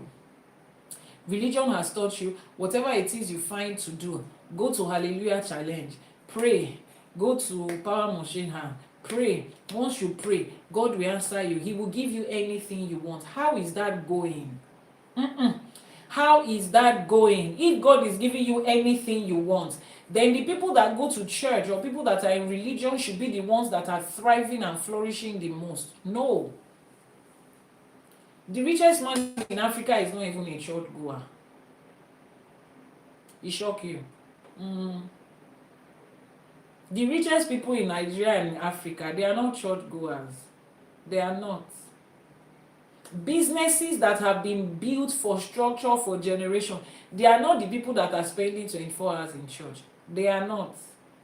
They are not the most religious people. They are not. So that should tell you something. Most people that go to church and this, they are just regular money making people, regular people, and that money they are making regularly, other people are making it without being in religion. That should tell you something. So if we are going to work on this journey of entrepreneurship, building generational wealth, emphasis on generational wealth, those of you that were on the live streaming on, was it Friday, on ÌŞÄÉṣe for today on Friday, where we talked about Odù Ifá, where we talked about that. Odù Ifá. Wọ́n ní bá a bá bójúmọ́ ẹ̀yìn tá a rọ́mọ inú ò lè bí ni, bá a bójúmọ́ ẹ̀yìn tá a rówó inú ò lè bí ni. That Odù Ifá was talking about when you pass from this world or you get old and you look back and you see children that you've raised and you see legacy and business that you have raised. That's what you are supposed to look back and see. So what were our concern in this financial lessons or series of financial teaching is going to be centered around building generational wealth. You didn't grow in it. Build it for the next generation that is coming. Build something that is sustainable. Now, after we have found out from Ifa what we're supposed to focus on, you have found out the business that works for you, you have found out what you're supposed to focus on or what you are not supposed to focus on. Once you have established that, we now start to bring out principles of business and financial intelligence from the Odù Ifá. I'm literally going to be teaching you business principles, business teachings and lessons from the Odù Ifá, out of Odù Ifá. We are going to take it. And then we will compare it with what the world is teaching us about business. One of the major things that is the focus of the world right now is this idea that nobody owes you anything. You don't owe anybody anything. You're not doing anything for anybody. Nobody is doing anything for you. You're just doing it for yourself. So the business you are building is centered around yourself. as a parent, no, just think about it right now. As a parent, that career you are building, that business you are building, what part of it are you structuring in a way that your children will be able to take it up? You are a career person, you are working under someone, you are an employee. So you are obviously not going to pass your position in someone else's company to your kids, yes. But what investment are you putting your money into that your own children will be able to benefit and continue it long after they've gone? Some people, it's not businesses that they're going to pass down to their children, but just like our ancestors, they would have property, landed property. They would have investment. Our forefathers had farms that they were growing. The person that first of all planted the cocoa seed in that family, the cashew seed, the palm oil seed, was not planting it for himself alone, because he knows those seeds are going to outgrow him. The trees and the fruits are going to outgrow him. Every family had that. Every family had that. That was a form of investment that was common at the time. So irrespective of whether the man was a carpenter, or he was a bricklayer, or he was a teacher, or she was a seamstress, or she was a tie and dye expert, whatever it is, they had these different forms of investments that was family legacies. You see some farms, it has been passed down for 5-6 generations. They had that. As a parent today, in this 21st century, look around you and tell me what exactly you are building that can sustain your children. You think that the essence of life is to pick up a job and earn salary from paycheck to paycheck. I don't care how much your salary is. If there is no investment in it, where that money can make more money and can outlive you, you are living for yourself. You can as well not live. Sincerely speaking, you can as well not be here. Because if it is just about you, we can as well remove you and the rest of us will continue. You have gone ahead of some people so as to be able, it's like a relay race. If you are running a relay race just so that you could be the fastest, you are not thinking about taking the baton from the person behind you and passing it to the person in front of you. And if you are the first person that is starting it, there is always the first person at the beginning of a relay race. Yes, you are the first person. Your father did not give you anything. Your grandfather did not give you anything. Enough of that crying. The pity party is over. Now that the party is over, the baton that is in your hand, who are you passing it to? Do you even have a financial baton in your hand that you are ready to pass to the next set of people? So real life question, whatever age you are watching this, you must at least be 18. What exactly, that business you are planning to build, you have not started, you are 18, you are 19, you are 20. That business you are planning to build, you will start it with the mindset of building something that will outlive you. You have to. It is compulsory. Ifa says it is compulsory. Ogbe, when he says it is compulsory, you should be able to look back and there is a legacy that is outliving you. It becomes compulsory for every person of color. The moment you have that as a compulsory part of your target, the business you are doing today, you will do it differently. Money you are earning today, you will spend it differently. Your father went to school, got a job, worked in Shell, Mobile, whatever oil company, earned good money. He sent you to the best of schools and this and this and that. Now your father is 70 years old. You have gone to the best of schools and you are going to start from ground zero again. You are starting the cycle again. Finish school, get a job. Oh yes, because you came from rich family, your father had money, you had luxury life, but you are still starting. The only thing you had was luxury life. You are still starting from the beginning again. You are still starting to get a job again. You are still starting from the point of life where you have to depend on yourself again. That is like somebody runs like this, stops, then their children comes to run like this again, stop. You see how we are all not moving beyond one point? Let me explain it to you like this. You see this? This is where the race is going to end though. As people of color, your daddy will run and stop here. He will give birth to you, then you two will run and stop here. All of us are running and stopping here.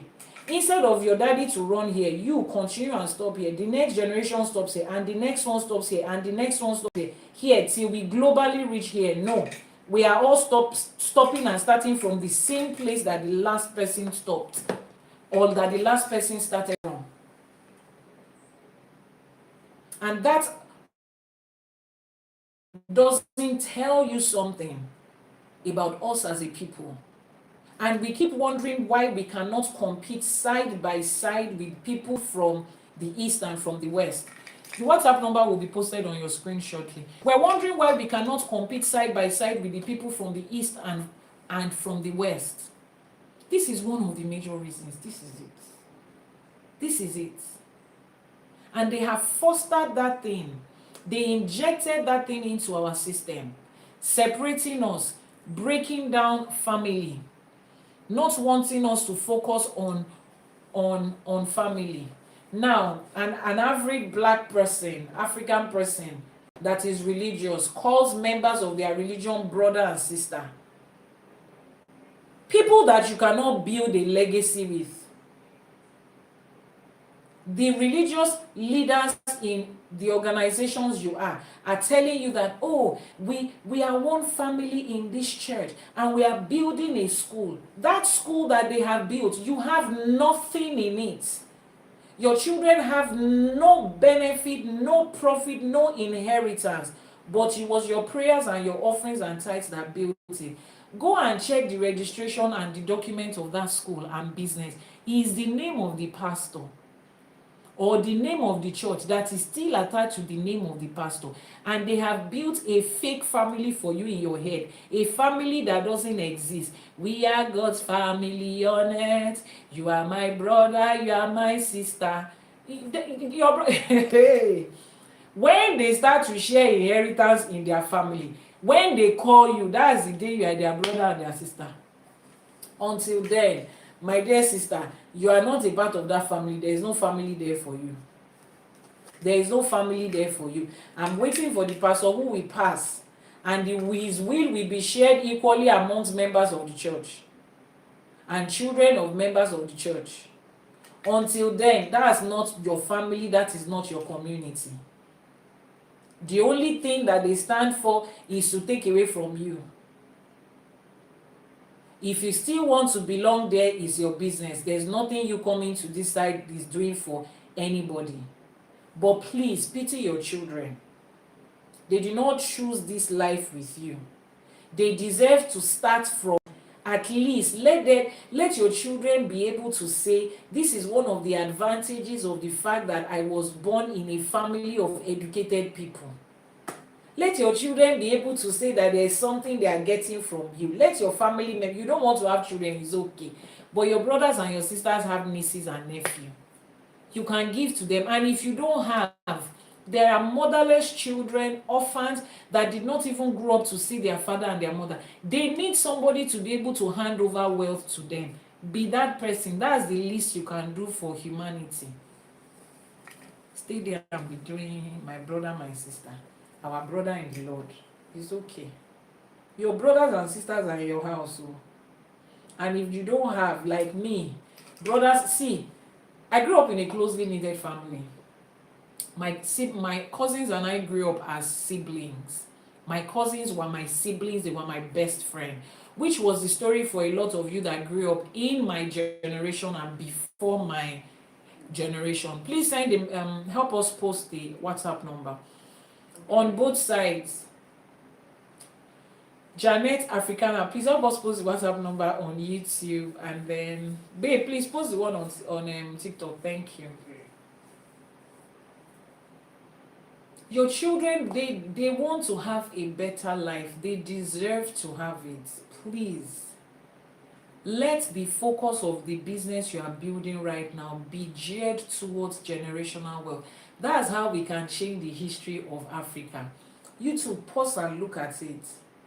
If this generation is building, no, look around you over the last 10-15 years. See the number of entrepreneurs that have sprung up from people of color, from black people, either in the diaspora or back home. The number of entrepreneurs that have sprung up in Nigeria alone, online business entrepreneurs that have sprung up in Nigeria alone. Imagine that they are able to build something that their children are taking up. And those children are taking up. Imagine what Nigeria as a country is going to be in the next 50 years. Imagine. Someone says, now only you, they think that way. That's what I'm helping you to do, to think that way. Because the opposite of this way is to be thinking about building business for yourself. If you are involved in trade right now, whatever form it is, for yourself alone, please don't call yourself a business owner. You are not a business owner. That is not a business. You are just buying and selling for yourself. You are self-employed. That is what it's called. You are self-employed. You are not building a business. And if you want to be self-employed for the rest of your life and have your self-employment die with you, that's on you. That's okay. But if we want to stop complaining about Africa and stop complaining about the way the rest of the world is treating us each time we have to get a visa and go to their country, if you want to stop complaining about the cold in the part of the world and we miss home, this is the reason that we can't have that. This is the reason that we cannot have that. This is the reason that we cannot have that. Somebody said, but NGR, what do you mean NGR? Is that Nigeria you're typing? I'm not. What's that? Nigeria is Nigeria. Okay, I just wanted to be sure that I'm not assuming. The person said, but Nigeria expired in 2014, so I'm not sure of the existence of Nigeria in 50 years' time. I don't know the Nigeria that expired in 2014. I don't know the Nigeria that has the expiry date. I don't know what you are talking about, but if we are all talking about this country that we are from, as long as me, I'm still here, and I'm still in Nigeria, it has not expired. And so many other people are here who are also Nigerians, and I don't think it has expired.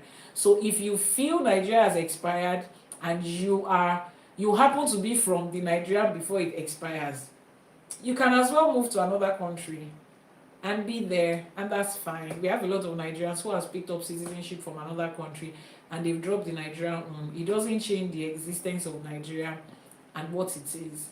And it doesn't change the existence of Africa and what it is.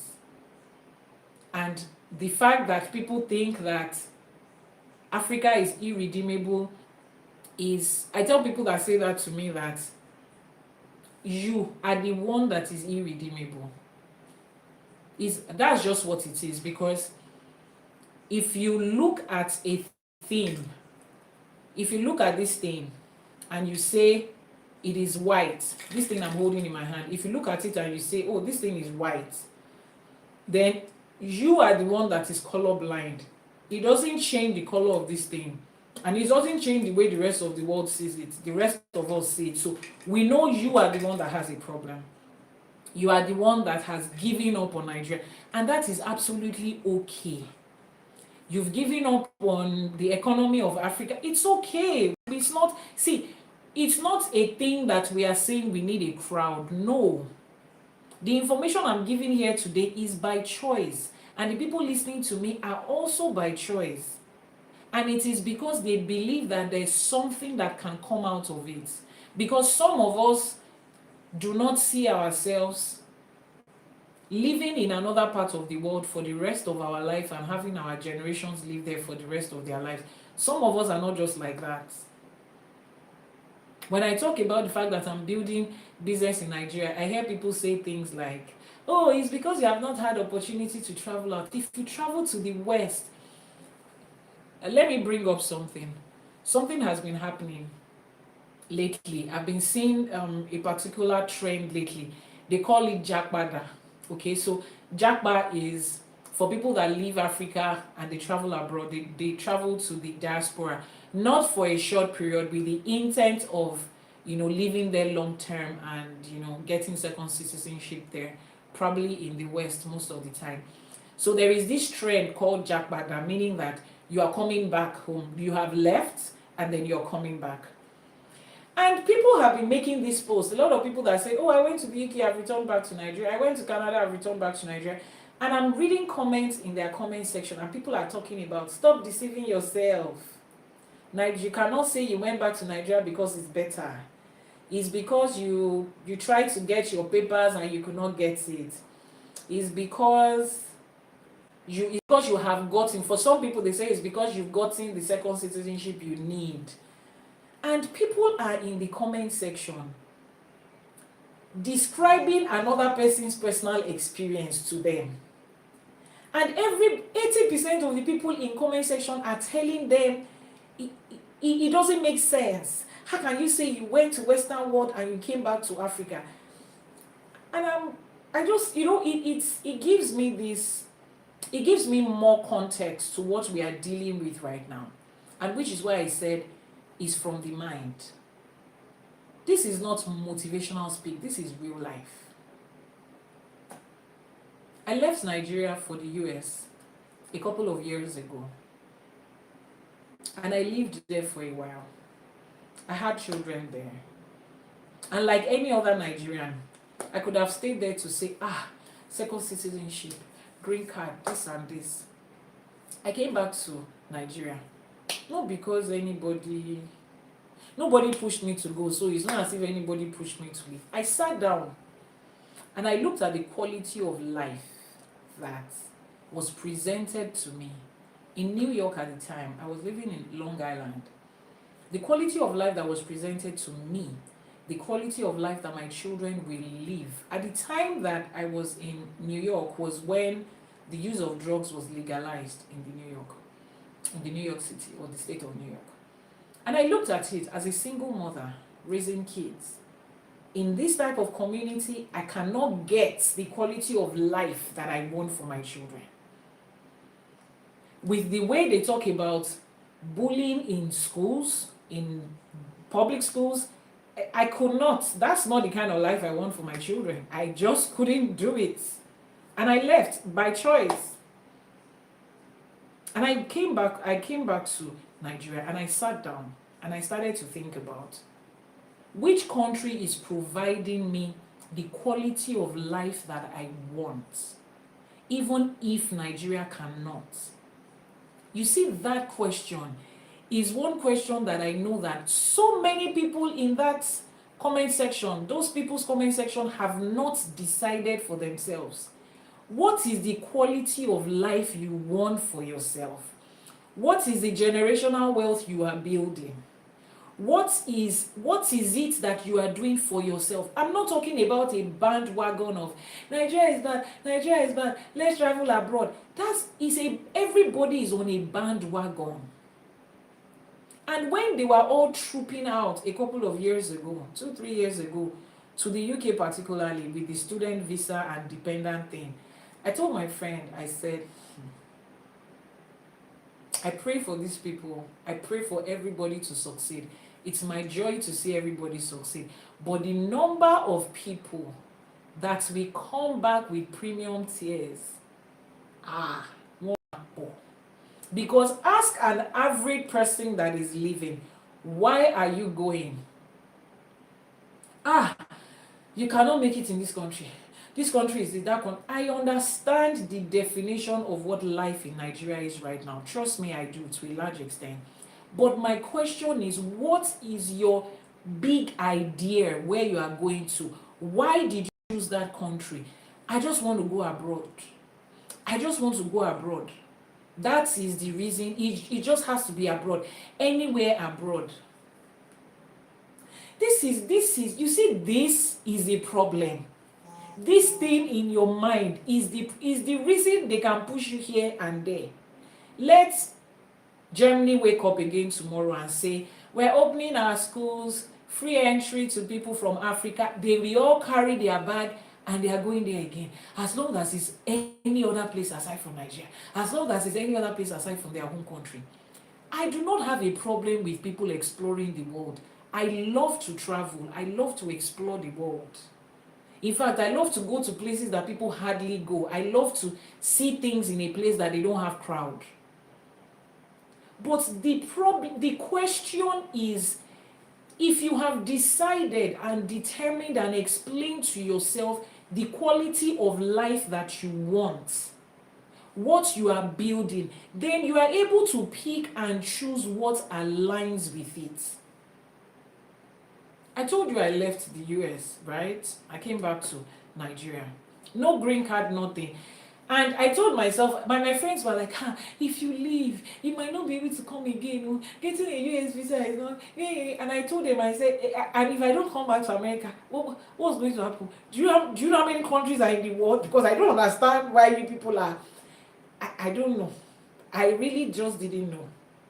People were like, the children. I'm like, this, what America is presenting today. And it's been how many years since I made that choice? I am super grateful, because when I see certain videos online of the way people of color are being treated, sometimes I forget that it's my phone. I want to smash it on the floor as if it can hit the person that is there, as if I can just.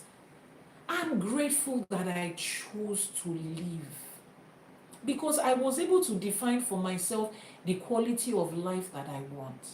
Now, speaking of which, I'm not telling you that Nigeria gives you the best, Africa gives you the best quality of life. No. But I'm saying, if you define it, then you'll be able to choose the place that is right. I was visiting different countries, business here, business there, and I landed in the UAE, and I looked around at what UAE is presenting. One of the things that I will not joke with, I will not compromise on, is safety and security. I will not compromise on that. And the West does not provide that. America doesn't provide that. For me, as a person of color, America does not give me safety and security in any way as a person of color. And I will not want to expose myself or my children as a single mom for that matter. No, I won't do that.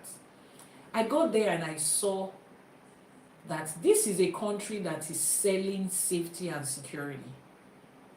It's a tourist country. What they sell is safety and security. So to a large extent, they will not let anything tamper with that. And I moved my kids there. You guys come. This gives me calmness. I do not need to lock my front door when I'm in UAE. I'm not selling any country. I don't know them, they don't know me. I don't even live there anymore. I'm like, this is not a place where I can tell my kids to walk across the road at 1 a.m., take my card and go and buy something, and they can bring it to me at 1 a.m. And I'm not looking at what's happening. Where I can pass beside people of color gathered together, and I'm not wondering, are they about to fight? Are they about to choose? That quality of life, peace and security, I think it is overrated. It is underrated. I chose that. I took my kids there. I'm like, okay, you guys, let's be here while I'm building whatever it is that I'm building. That is the question, the quality of life. Now, does Africa provide that level of security and safety? No. Nigeria does not provide the same level of security and safety that UAE will provide you. No, it doesn't. And inside that same UAE too, people's experiences are different. So you have to define for yourself what it is. It starts in your mind. Now we are here defining to ourselves who we are as Africans before all of this westernization came. And we are saying, how do we walk ourselves back to that? And a grown adult is telling me that Nigeria expired in 2015, 2014, and the type of Nigeria we have right now. Wait, When you people even say the type of Nigeria and there is no hope for Nigeria, the next question now, or the next conversation is going to be, it is the leaders that got us. You keep forgetting that our leaders were taken out from among us. They did not bring our leaders from Liberia. They did not bring them from Hong Kong. They brought them from, they were raised inside this system. They were born of Nigerians, raised by Nigerians, built their mindset as Nigerians. So if you are complaining about it, we are complaining about ourselves. It is us. Take for instance, you're at a place of work right now. The head of that place of work, he was once a regular employee. So if you want to change the next set of people that is going to head that company, you start changing the employees as they are growing, because they are growing from there to here. Don't you get it? And that is what we are doing right now. That is what we are doing in the different forms that it comes. Changing our mindset when it comes to religion. Let me give you a quick practical example. When a politician in Africa is swearing his oath into government, they bring the two holy books that Africa is basically centered on, and they tell them to swear by those holy books that they are going to do everything they are supposed to do, and blah blah blah blah. Do you know the reason somebody will take a holy book and swear premium lies? I mean high quality lies. He knows he's not going to do anything, and he has already promised you A, B, C, D to Z. He knows he's not going to start reading the alphabet, let alone A to Z, and he can categorically hold a holy book and swear by it. Is because he knows that that holy book is not going to do jack. There is no responsibility and accountability attached to that holy book. He knows. So it doesn't guide him in any way. It doesn't make him do anything. But excuse me, let us start to give them things that is attached to our orishas, our deities, and our ancestors, to swear by it. The number of people that we even come up will reduce. Take for instance, you are bringing your child into school. It's a free-for-all school. And somebody says, you need to come and swear that you cannot afford this before we can give your child this scholarship. Is the best school that there is. A lot of people can afford it, and they still want to bring their children there. If they give them Bible, don't let's mention, if they give them the two holy books and they say swear that you don't have money, swear that you cannot afford it, they will still lie and swear. But bring out Ogun for them to swear. Bring Shango and Shokmono for them to swear. Bring Oya and Yemoja for them to swear by. The number of liars that we first drop, forget that one. The number of people that will say, you want me to hold this thing because of school? No problem, I'm going back. But if you are telling the truth, you will hold it.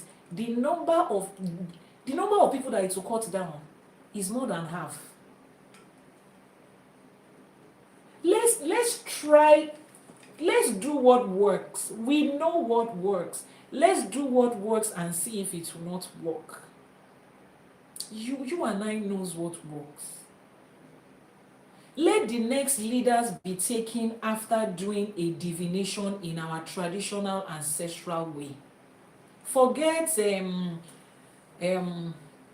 politicians that will go to church. They will start to go to church when election is starting. Politicians that you did not see in your church in January, let election come in November. They will start going to church from September, October. Your pastor will give them front seats. Stylishly, let's pray for him. He comes to kneel down in front of the pastor, and that will make headline. Senator XYZ went to ABC church and the general overseer prayed for him. He knelt before the man of God. Stylishly, they've told all of you who to vote for. Let's not do that now. Let's come to Ifa and ask who is going to be the next leader of XYZ. Let's find out if the quality of people that will go there will be different. Let's take them through the traditional African rite of swearing in a leader, where they will, with their own mouths, hold Afoshe and lay heavy words on themselves. If I don't do this, let XYZ happen. Let's do that and see if Nigeria is expired for real. Ish. The Ifa priest should not take bribe.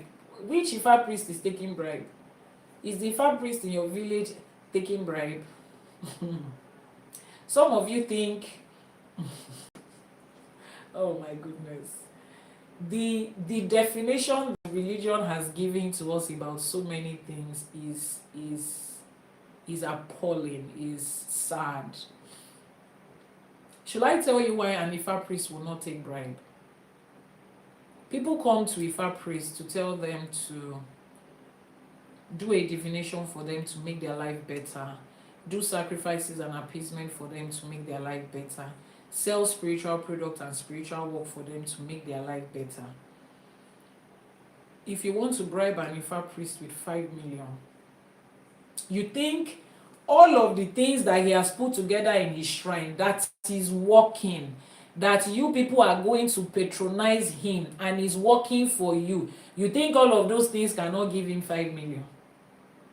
Let's think about these things very well. Let's analyze these things very well. If you have an Ifa priest who is waiting for bribe from the government to be able to be able to feed, he's not an Ifa priest.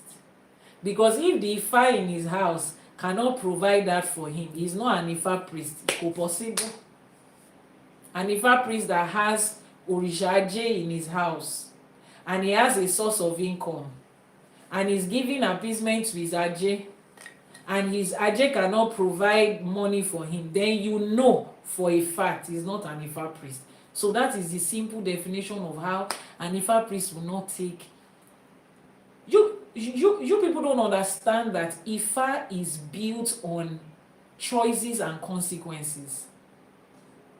You think the reason an Ifa priest will not do certain things is because of hellfire. You are the one that they sold the idea of hellfire to. Ifa talks about responsibility, accountability. He talks about for every action you put outside, there is a consequence. And Ifa priests understand that that's the foundation of his life practice. So he knows that there are certain things he will not be involved with, not because somebody is looking at him, because he knows that these consequences, they are standing there waiting for you. Give it out, it comes to you. Which is why I'm saying if we embrace the reality and the truth of what African spirituality is, there are certain things we will not even deal with. There are certain things we will not have a problem with. Religion is telling you that they are the one that defined sin for you. Is religion that tells you what sin is. Religion tells you that you can commit sin and then you can ask for forgiveness. That is why a politician will go ahead and do anything knowing that he can come to church once in a year and ask for forgiveness, knowing that he can fast 1 month in a year and ask for forgiveness and everything will just go. Let us come back to the true, that Nigeria that you think has expired. Let's come back to the true Nigeria, sitting on the ancestral heritage that we have in different forms, that we have it.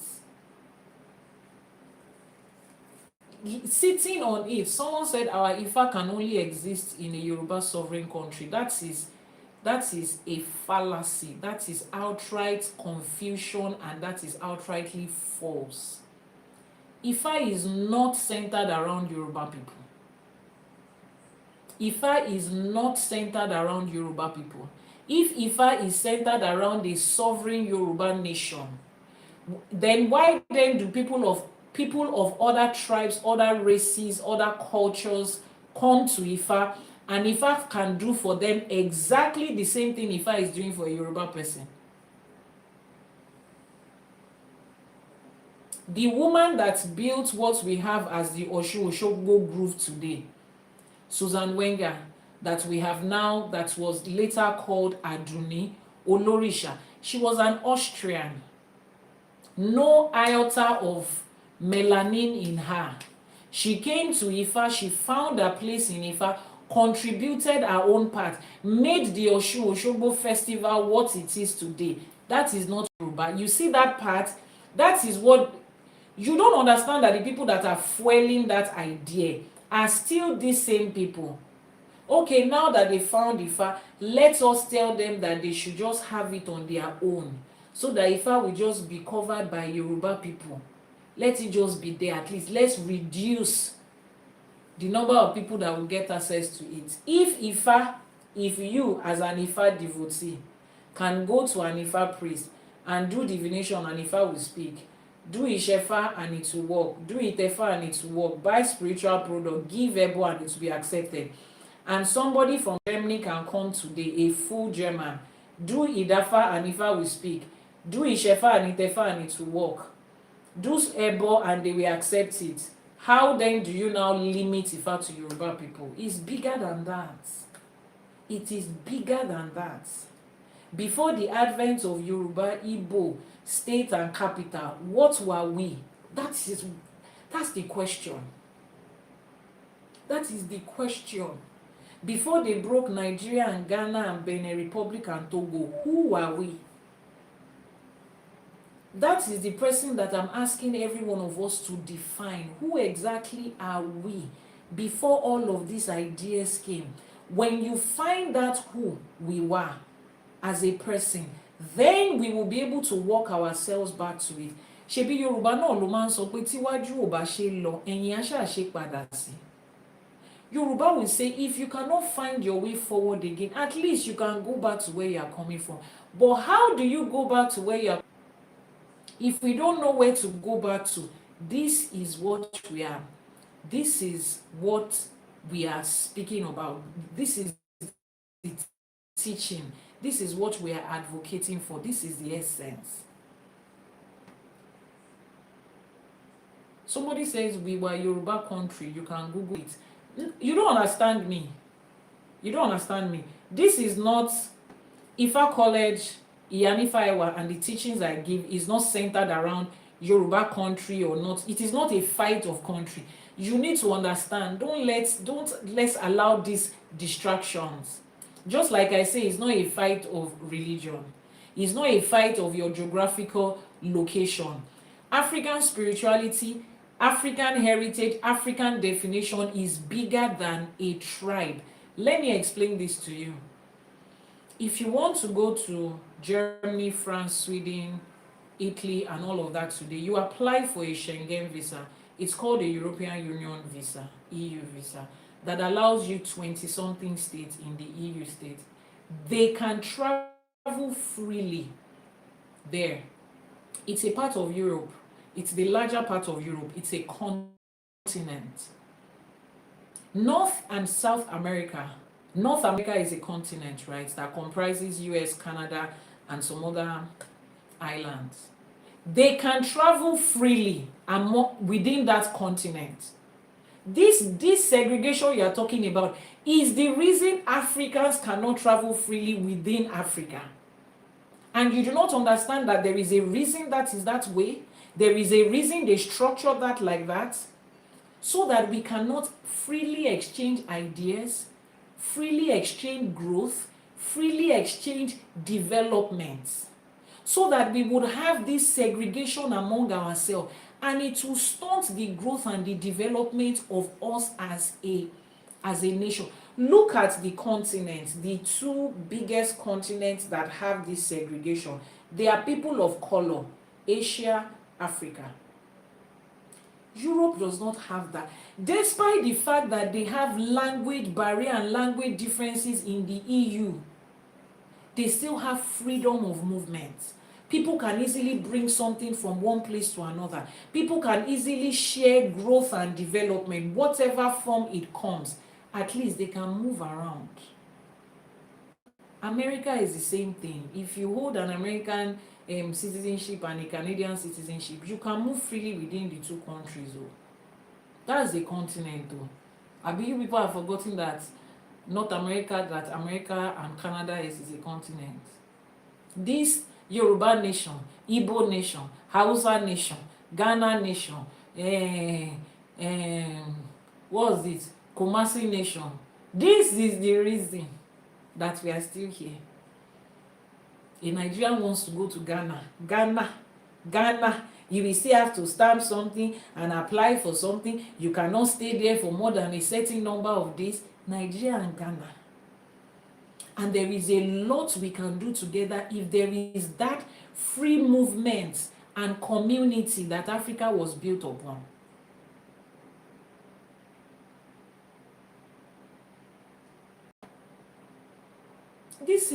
This should tell us a lot.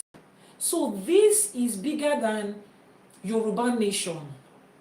I'm here, I take my roots from Yoruba, but I'm not advocating for Yoruba. I'm advocating for a people of color. I'm advocating for an entire race, scattered abroad everywhere. If you are talking about Yoruba nation, and it has to be Yoruba, the Africans in diaspora, where are they from? Which country do they know that they're going to identify with? All they can identify with right now is just a continent. And that continent is us. And we are hoping that one day we will be able to address that continent the same way America can identify America. Nobody is fighting. You are from Texas, and you are from New York, and you are from North Carolina, and you are from this, and you are from that. It's an entire country. At least with whatever it is they have, it's an entire country. It's just a single place. It's just a single place. So please, you see this, let's go back to our topic that we started from. This generational wealth we are trying to build, we need to understand how they targeted it and broke it. We have identified the use of religion. We have identified the use of Western education. I'm not against any form of education, whichever way it comes, but prioritizing one form of education as superior to another form of education is barbaric. We have identified language. You and I need to do better. Before we point fingers, you and I need to do better. You should be able to meet somebody tomorrow who doesn't speak English like you do, who speaks Yoruba, and you understand Yoruba, and you can listen to that person the same way you will listen to somebody else that is an English speaker like you. Listen to them and understand that they can also have sense. Don't shut them down because they don't speak English. I work with a lot of Babalawos. Some of them were not privileged to go to school. They chose not to go to Western school. They can't even read and write. But when you listen to them, the wealth of knowledge, the wealth of information, the wealth of experience that those people have, a lot of you have missed out on it. Because what? The moment they start to speak English, they are speaking English in a certain way. You just look at them like this. You can do better. The business sense that those people have. Have you seen market women? I mean, I grew up in Ibadan and I saw a lot of women in Bodija markets that had shops selling food stuff, selling this, that they have built houses, bought lands, opened shop for their own children. Those people know how to arrange family business like this. The woman has opened one shop here. Another shop is there. She has gone from rice. She has another shop for yam, another shop for beans that she's selling in bags. Once her children come back from school, they are coming to that shop to sit down there. They are not going to lesson. They are not going to lesson. Etipari 2 to 5. My neighbor's children, under 10 years old, they will leave school. We pick them at 7:30 in the morning. They are coming back from school at 5:30. less than 10-year-old. Kí ló ń kọ́? The time that they're supposed to be at home, interacting with their mommy and their daddy. You are building business. Your children are supposed to be looking at it, interacting with it, understanding how you are doing this, listening to you and picking it at the age that they can. The people you have called uneducated, they are the ones doing that. Once their children come back from school, they will be at their shops, watching how the trailer is dropping bags of rice, watching the people that their mother has to pay. How much is she paying this? How is she doing this? If their mother complains that she loses money today, they are there to listen to her, to understand why she lost money. They are also going to school, and then they are coming back to help their mother add Western education to the grassroots education, to the cultural education that they have. A lot of them are the ones that sustain generational wealth. Look at all the people, those of them that I know in Ibadan. Gbogbo àwọn ìyá alámàlà tó ń ta oúnjẹ yẹn. All those people that sell food in Ibadan, the big names that you know. I had a shop in Trans Amusement Park shopping complex in Ibadan, opposite Bodija Market, beside Sky Bank, where this woman that sells amala, Sky Lolo. Those of you that know Ibadan know her. I'm talking back in the day, back in like 2005, 2004, 2006. I grew up seeing that her daughter, those of you that know, we know her. I grew up seeing Shaki come to her mother's shop, starting to sell. Her daughter-in-law, that one will sell something. The woman, the Alaja herself, was basically selling amala. Her daughter will come and sell rice. Shaki will come, she will sell rice. The daughter-in-law in the evening cook moi, do this one, do that one. That's how they started building. Now that woman is retired. Her children are the one that is running the business. Someone says you sabi. I know that. I grew up there. That was where I started my first, how would I put it, business when I left uni. And those ones will still pass it to their own children. She has built house with the same business without going to Western school. Built houses, bought lands, built shopping complex, houses for rent, eventually traveled out to different places on vacation. She's back to this same Nigeria that those of you that went to school and read book are complaining, you cannot survive in Nigeria. You cannot survive in Nigeria. The people that not read, that they cannot read and write, all they know is that they can count money. I worked with the Sky Band then. Oh, wow, that's good. Ibadan is now the capital of the Democratic Republic. This Democratic Republic of Yoruba person is where with you. So you see, all of these things, watch them. Look at the things that your great-grandfather passed to your grandfather. The buildings, the structures, the farmland. I'm not just talking about bare farmland that had cash crops on it. The number of people that your great-grandfather employed with his cocoa farm, his cashew farm, he passed it on to your grandfather. Everybody sustained it. They did not sell it. They did not sell that property. They didn't sell it. It was sacred to them. This is generational bloodline wealth. No matter how broke they were, they did not sell it. They maintained it. And people that are still benefiting from it are still part of it. But you are here today. All the money you are collecting, you want to buy Benz. I'm not saying you should not buy Benz, you should not buy this, but in all of it, generational wealth, put that one aside. As you go through your YouTube, your Google, your whatever it is that you're going through right now, make sure that is what you are searching. All of you are paying AI every month, chat AI every month. Start to find out right now, this is the business I have. How do I turn this into generational wealth? I don't have a business right now, but I love fashion, I love tailoring, I love agriculture. How do I start from where I am? The only thing on social media is not skits. There is more to that phone you are holding than that. Start to find out, but it starts in your mind. So those of you that have given up on Nigeria and you think there is nothing that can come to Nigeria, I beg, shift. We are too many in Nigeria already. Just leave. Togo is looking for people. There are not many. Cameroon is looking for people. There are not many. Kenya is visa free. Jane, is your president looking for people? Let's put them there. Let them go. Let the rest of us that believe that there is wealth in this land and we can get it, let us stay here and start building it brick by brick. Forget government, leave government. Government is there. Do your own part. Do your own part. Look at what the youth did during EndSARS.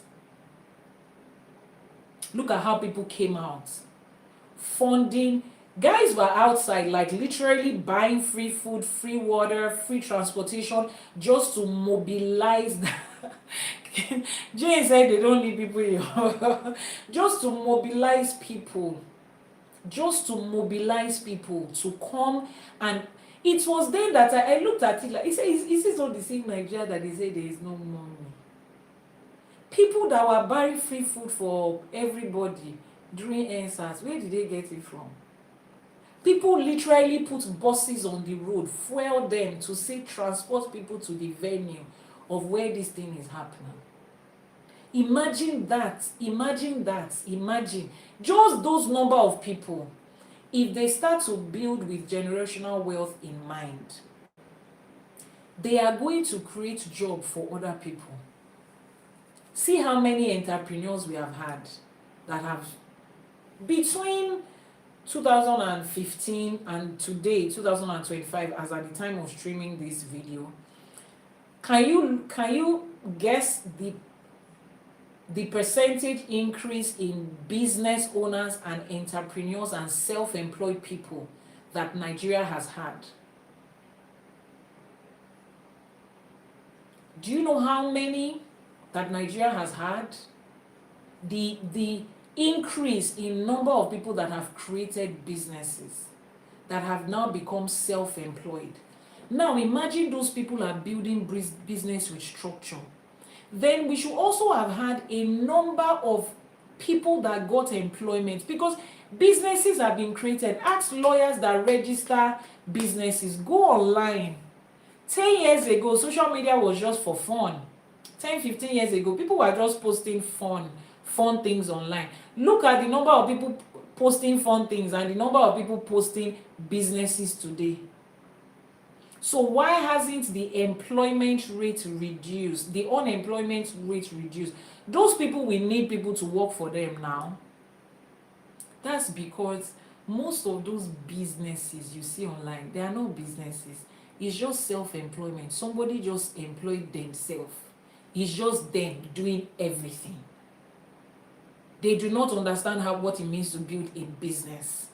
Yes, your first year you might be the CEO and the logistics company and the advertising and the this and the that by yourself. You will design your flyer yourself. Yes, in your first year, you didn't have enough money to do that. But if you are really building a business and it's growing, it will grow to a point where you can no longer handle it yourself, and you will need to take people off the street if you are building a business.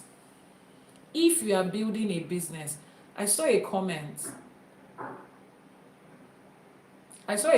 Somebody says here, the person says, you don't know Aye.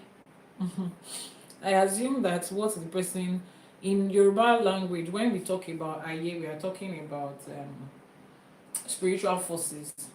So if you come to the space of an Ifa priestess who has been an Iyanifa for 10 years and you say you don't know spiritual forces, then all of us will collectively tell you that you don't know what you are saying. You are the one that don't know. You are the one that lacks the knowledge at this point. Because if you know the person that is speaking to you, you will know that that person can probably define Aye to you in the real sense of what it is, with practical people's real life experiences, more than you probably can. So this is a platform that covers everything. Ifa covers everything. Please keep tapping on your screen. Ifa covers everything. If the only thing you have learnt in Ifa is spirituality, you have learnt 1% of what Ifa is. This is another part of it. The Odù Ifá was the one. The Odù Ifá we handled on Friday was the one that brought up this. The Odù Ifá was talking about legacy and generational wealth. Your ancestors did not only leave you generational curses, because that's what you hear everywhere. You are in church. We are breaking every generational curse that has come upon us, every generational trauma, every generational. It's always, once they say generational and ancestral, it just has to be negative. But if truly the only thing your own ancestors has given you is negative, you can start to rewrite that story. And it starts with knowing what Ifa says about you right now. And then continuing to grow this. So like I said, this is going to be a series of teaching. And we're going to pick a day of the week where we will be talking about this. Where we will be able to put spirituality, and thank you so much for that, where we'll be able to put spirituality and finance, building business and generational wealth side by side. I have gone through building businesses for like 24 years right now, and helping other people to also grow their business. In the course of this, I will bring people that I have walked through this journey, even before I came to Ifa, and the successful, thriving businesses they have right now. For those of them that are willing to come, they will tell you what I taught them and how they have been able to apply it and how they got to where they are today. And then I would also tell you what I have learned over the last 10 years of working in Ifa and ÌŞΕШE, publicly talking about it like this. It's been 10 years. We will put both of them side by side, and then we will be able to see what exactly is the blueprint that our ancestors used and it worked for them, to the point that the West traveled over the Atlantic Ocean to come and trade with us. You will learn it and you'll be able to apply it to everyday life. You'll be able to apply it to your real life, because that's what it is. It's real life. Some of us are doing it. You have come to Ifa. A lot of you, is financial problem that brought you to Ifa. Things are not working. Things are not working. Business is like this. Business is like that. Okay, we have heard you. You have come here. Ifa has told you what the problem is. Now you have taken a step further to find out, so this financial journey, what are the things I need to do to succeed? Ifa will tell you that, like I said, the only people I'm going to teach are the people that already know what their financial part is. What has Ifa said to you is your source of income or your career. If you have not found out, you don't need this teaching. You don't need it. You do not need it. It's like somebody that wants to give you a laptop and he says, I'm only going to give people who are computer literate, or I want to give people a car, and I say I'm only going to give people that know how to drive. Okay, that's what it is. I'm not going to waste my time on you to use the knowledge that I've gathered over decades, paid so much in time, in resources, put it to you in a way that you can understand it, and then you are now going to put it into a business or a career that has nothing to do with you, so that you can come back and tell me, Iyanifa, I tried that thing, it did not work. No, we are getting it right this time. Nobody is gambling. So your first step to be able to partake in this, if you want to, is not compulsory. You can go ahead and build business that church has given you. It's okay. That one does not concern us. Those of us here are the ones that are telling ourselves that as Africans, we are more than the definition and the stereotype of us right now. We are not supposed to be the ones that will be going to Western world and be doing menial jobs that their children cannot do. Somebody put a post online. Now, this is not even supposed to talk down on anybody, but the lady said she was a lawyer in Nigeria. She had studied law for her first degree in Nigeria, and she was working in a bank. So she was working in the legal unit of a bank. And right now she's in the UK and she's a cleaner or something like that.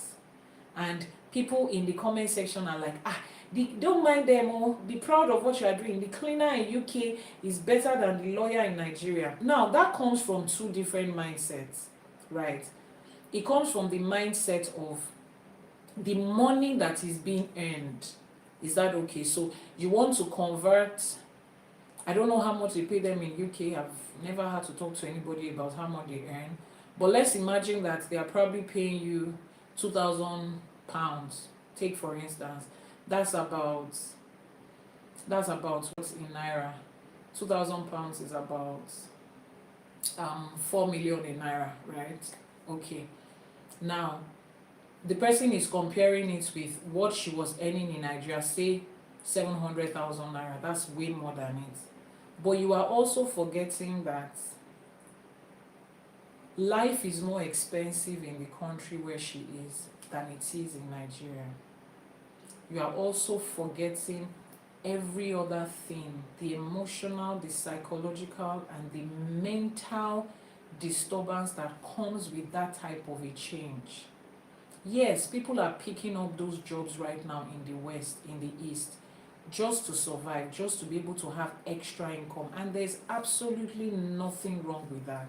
You find greener pastures, you go. Make more money, better quality of life. You live among Oyinbo people that you've rated so highly. It's okay.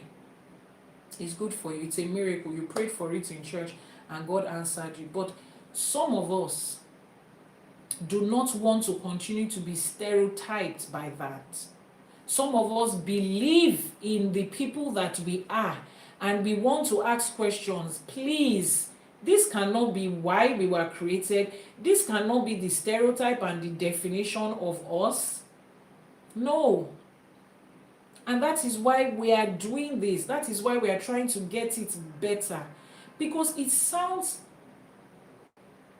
derogatory and insulting and degrading that a lawyer that has been called to the Nigerian bar and that had worked on the legal team of a commercial bank will say that being a cleaner in another country is better. That cannot continue to be our narrative. Listen to me and listen to me intelligently. There's nothing wrong with that shift. What is the essence of having a law degree in Nigeria and working in a bank if you can barely take care of yourself and your family? And if you get the job of a cleaner somewhere else and you can take care of yourself and your family, that's way better. But we cannot continue to have that as the narrative. We can't. We can't continue to travel to the rest of the world and everybody looks at us in a certain way. I had a couple of experiences while I was in the UAE. There was a market experience I had in Dera Market. A lot of black ladies, African ladies were there, in the market. And then some guy was trying to play a prank on them and then he shouted, police, police, police, like pretending like he was calling the cops. And all those girls were running. First of all, I don't understand why they were running.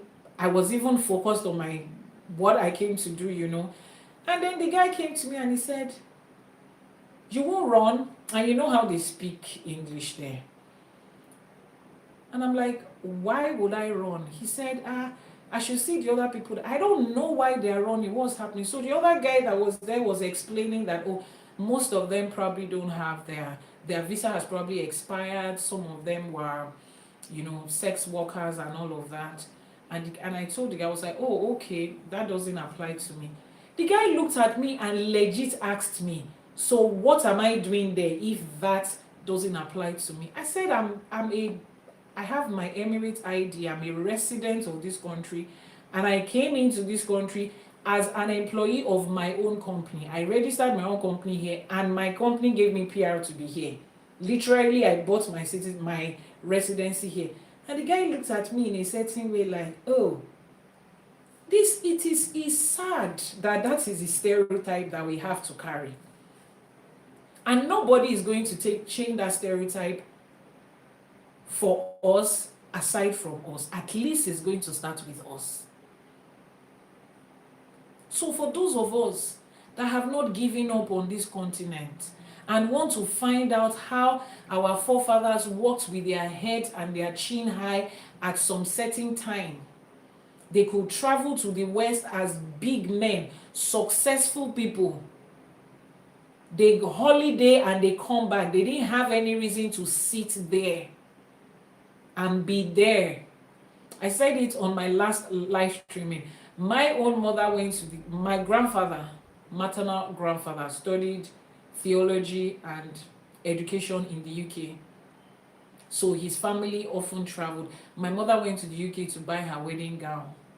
Went to the UK while she was pregnant with me to shop. She did not see the reason why she had to give birth to me in the UK.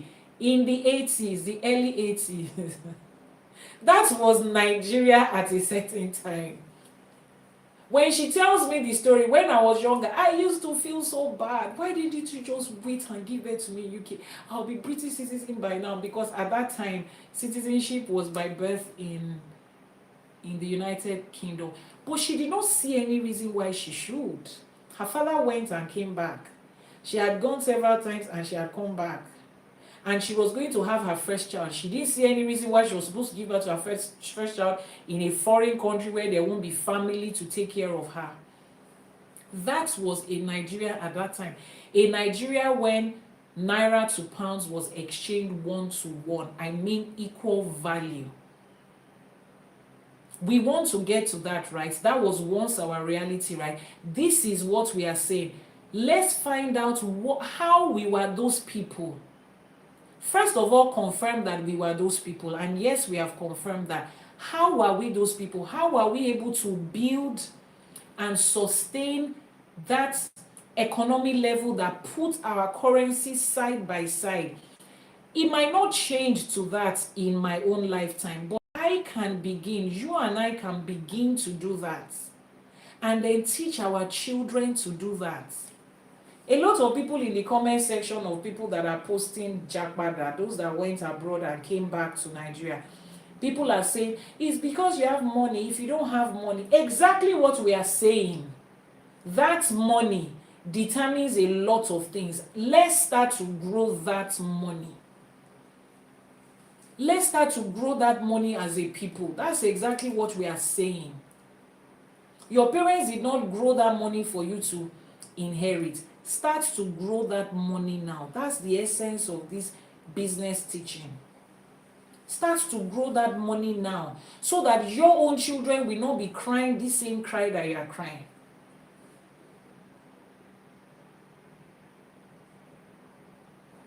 Femi Otedola, read their family history.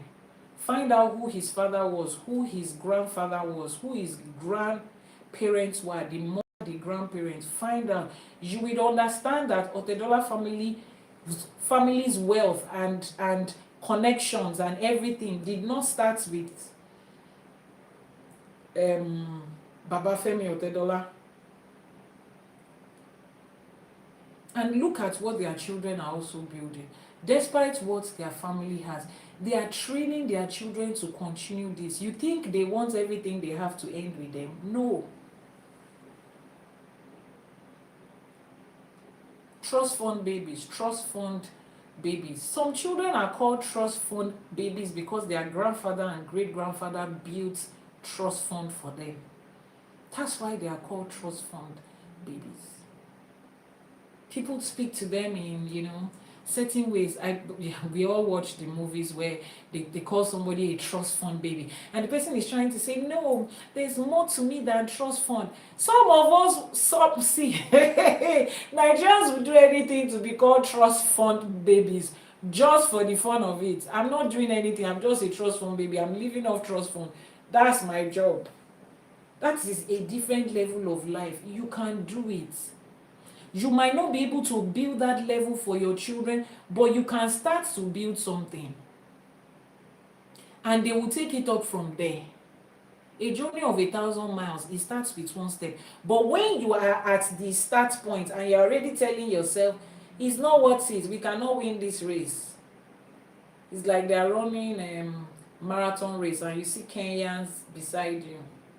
Jane, you need to tell me the secret of your people and marathon, because those people is like they were running in the womb before they came to this life. So because you have seen Kenyan in on that lane in marathon, you just tell yourself, oh, Berin, this race is not worth running. It is, this particular race is not even about who comes first and who comes last. It's about you starting. Just start. Anywhere you stop and your strength cannot carry you, your children will continue from there. Another generation will continue from there. You don't want to have children, it's okay. There are motherless children and orphans all over that want somebody to hand inheritance over for them to continue it. So I beg of you, Ifa is more than just spirituality. Yoruba people are more than just Shango and Osho and Oya. We are more than just wearing these beads and wearing these beautiful traditional clothes and speaking beautiful Yoruba language and Owambe parties. We are more than that. We are a people that built and nurtured generational wealth that attracted the West to cross the ocean of Atlantic to come and trade with us. That is who we are. And returning back is the responsibility of you and I. Let's find out who those people are. Let's learn from those practices. We have Ifa, so we already have the secret ingredients that our ancestors used. We already have it. Because everything around them was centered around Ifa.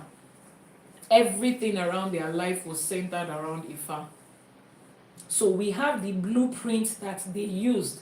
The blueprints that they used to be those people. We are now saying, let's drag that blueprint out and then pick the best from the West and the East and match it by that blueprint. If slave trade and colonization and all of that did not happen, and it was just the transatlantic trade, and we were just trading, exchanging ideas, do you know what the world is going to look like? Do you know what Africa would have looked like? Do you know what Nigeria would have looked like? So now that the physical slavery has gone, it has ended. The remaining is mental, emotional, and psychological slavery. And the only person that can free you from that slavery is yourself. One of the weapons and the chains of that mental slavery is religion. We are breaking off from that. And every other form that it comes, we are breaking ourselves off from it, breaking our minds off from it. First of all, you need to tell yourself, my ancestors gave me more than just generational curses. My ancestors built generational wealth, and I want to know how. In the course of this, some of you would have to go back in history to your own personal lineage and see the things that your direct ancestors, I mean great-grandfather, grandfather, great-great-grandmothers, you will see what they built. It will take some of you to research. This is the community where I come from. I even want to know my family's name. My family name is Gbolahan, Ogunbumi, Shongodairo. I want to know what was the history of the first Baba Shongodairo in this place. You will sit down and they will tell you things. And you will wonder, how did we now lose that wealth between Baba Shongodairo and you today? This is a lot of things that we need to find. A lot of things that we need to find, and it's not compulsory. Entry tickets into that class is that you have found your purpose first of all. Again, I'm not going to waste my time on somebody that is still gambling. This information is not for you if you are gambling. I can sit down and make... Don't worry, during the course of the class, I will bring up people that I have worked in the line of business and entrepreneurship, establishing. Some of them, they hated me when I started. I still have a lot of my students that will smile to me and say, thank you for pushing me, even if we had to fight and fight several times. Oh yes, we did.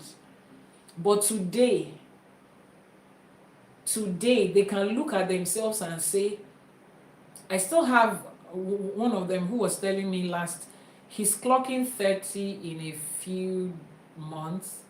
Yeah, by January he should clock 30. And he said, Auntie, with what you taught me and the way I have been managing it, I'm retiring before 40. And when I mean retiring, I mean, if you know what that young man is building, even me, I am already saying that I want to be a part of his company. I told him, I said, I want to invest in this 25% of your company. And he says, for what you have invested in my life, 30%, you are the only partner. What he's building, and this is the same structure that we took. And right now, soon to be 30, he has already carved out what retirement plan is for himself. And for me to be able to say I want to put my hard-earned money into that structure that he's building to get 30%, if I can get 50, I will love it, but 30 is what he said he will. It means that it is something that is thriving. He just graduated from school too. So this thing, it works. Forget social media. Real life. After you have turned off this phone, ask yourself real life questions. Is this the way you want to have children, or you already have children? Is this the way you want your children to live? You want in your old age, your child will call you. You will call them and call them and call them. Even your grandchildren, call and call and call. They will not pick. They will now pick the call after 3 days. Grandma, you know the number of shifts here. They are having to take 4 shifts. In fact, they don't allow them to use phone. In fact, they don't allow them to... You look in video call with your grandchild. She's looking so lean and haggard. She cannot eat. She's working paycheck to paycheck. Is that the quality of life you want them to live? No. Please, we can do better. If you read through the Odù Ifá, you will see the part of it that talks about wealth and building wealth. Then you would realize what our people had. I have a good career, but I know my destiny has so much more to offer. Yes. And like I said, it's not everybody that has to do business. You can have a good career, that well-paying job. Make sure that a part of that job, a part of that income is going into building something that will be generational. There are different, forms of investments that you can build in. I even ask people that are running business today, if anything happens to you today, and the end of life comes today, how are your children going to survive?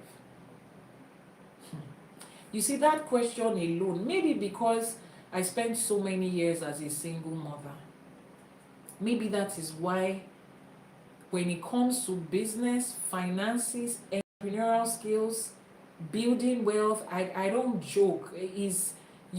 When I walk, you will think I'm a crazy person. Ask the people around me. When I handle my business, you will think there's something wrong with me. Because that question, if I wake up and I ask myself, I have successfully brought 5 children into this country. That's the difference between you and I. You have 1, you have 2.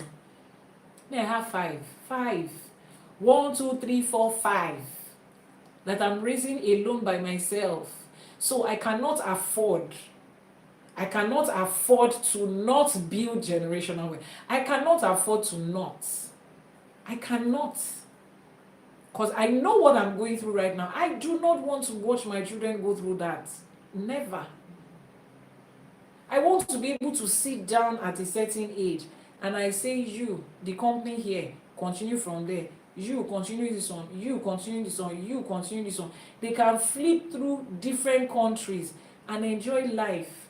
The people that their daddy built, they don't have 2 heads. So I didn't inherit any physical property from my father and my mother. But I'm grateful for what they were able to do.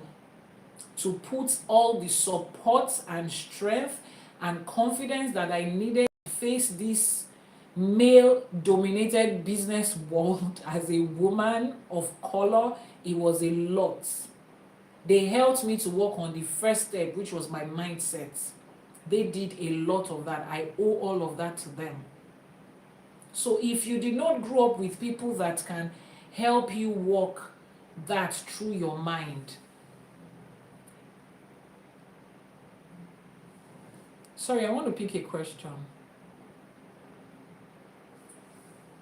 Okay, there's a conversation going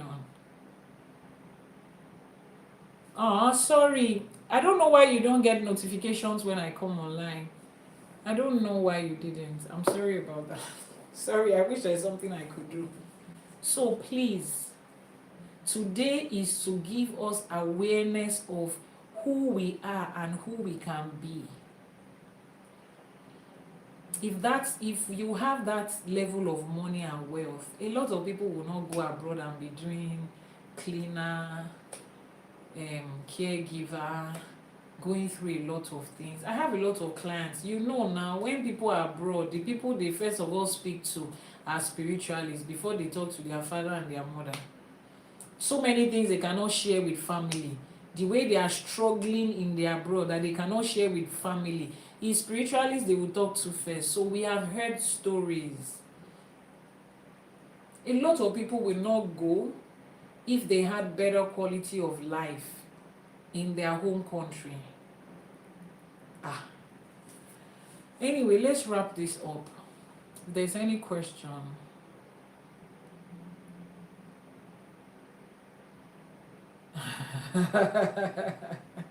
Iyanifa, how are you doing? So if you have any questions, please let me know. If you have any questions, how do we know what career and business is good for us? Jane, please, can you post the WhatsApp number so that they can send the message with regards that? They can send the message with regards that. So that's the first step. So as I'm teaching you about spirituality, let's also talk about money. Let's build. In fact, I was speaking to one of my ex students. She came to me, she said, Coach, that's what I was known as on Facebook before I came to Instagram, building businesses and helping people build businesses. She came to me, she said, Coach, please, I know that you would have a business idea right now that I can invest in, so I'm looking to expand into something else and all of that. And I told her, I said, you know me, and business idea is like this in my head. In fact, sometimes my husband looks at me like this. He's like, how did we go from this to this again? Sometimes I don't even tell him the next idea that is coming through my head. At least now we have AI and chat GPT. I just opened a new project. We're talking about this. We have structured the whole thing in that chat and conversation. Execution is what's left. I'm just waiting for Ifa to say, go and execute this next. So if it comes to helping with real life businesses, see, I mean real life. I'm explaining something to you. We are not talking, come and buy course, buy book, buy course and buy book, and then after selling one course at $1,200 to 1,000 people, that's $1.2 million. That's the way they became a millionaire. I'm not saying you should not become a millionaire by selling courses or selling books, ebooks of how to do whatever. If your business coach, the only business they have is selling courses, they are a teacher that is running an educational institution, and that's okay. So except if that is the same thing you want to do, you need somebody that has gone through practical life, that has tried and failed, try this, try that, try this in this economy, switched it to this, switched it to that. I would get into some practical real life details as we are going through this. Let me chip this in before we round up. A lot of us that are in Nigeria, you know the time that Kayamata was very popular. How many of you Nigerians, Africans, some of you in the diaspora will have heard it. How many of you knew when Kayamata was very popular in Nigeria? Comment section. I need comments. I need to know that I'm not the only one that existed in that age.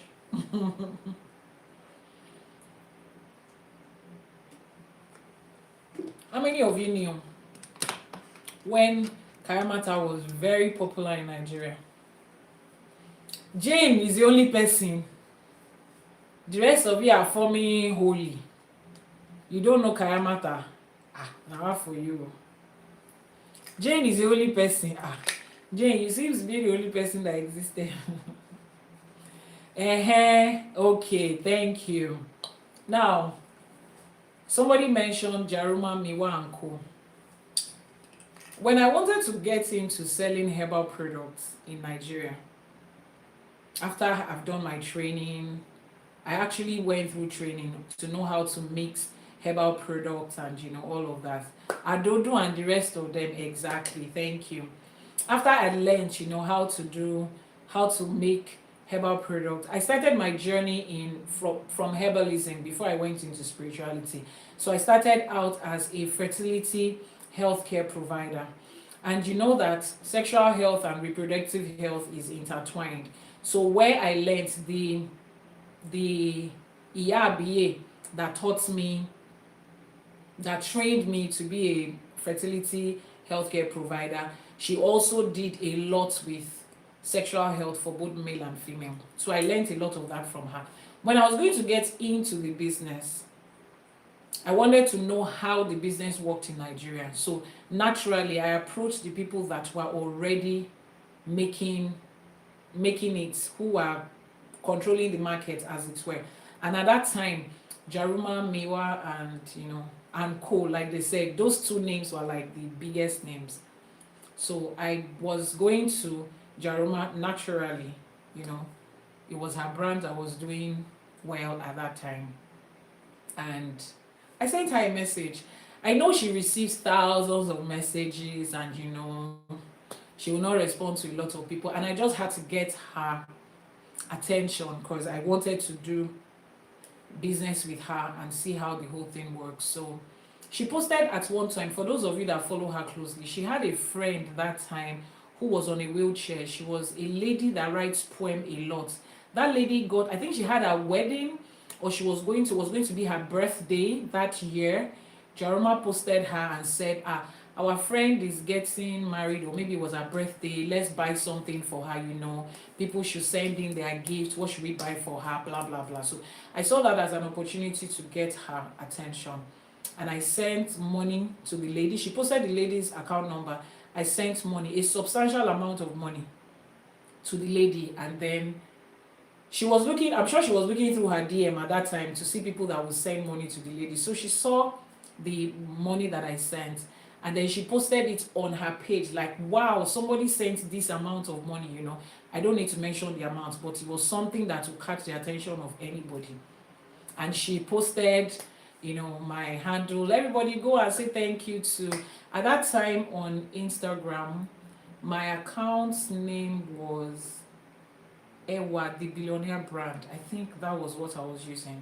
That was the name of my coaching academy, the Billionaire Brand Academy. So I think that was the handle.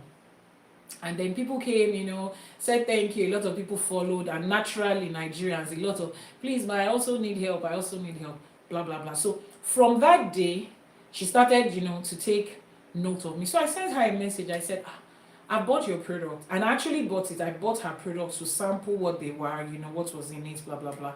And I said, I bought your product and I think they are great, and I will want to market the product. And she said, oh, distributorship at that time was 2 million naira if you wanted to pick up a new distributorship. Now, I sent her that message. It was 2019 December. This was shortly before lockdown. So she was like, okay, we went through the whole process, and there was no distributor in Europe at the time, so I picked up a European country. I wasn't in Europe, I was in Lagos.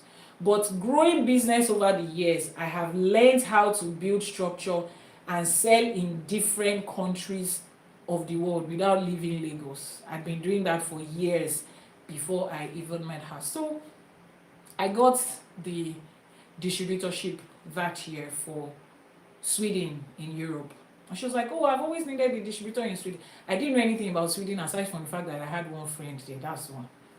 By the time they had sent my order to me, the first order that I made, it was, I think, 2 or 3 weeks before lockdown.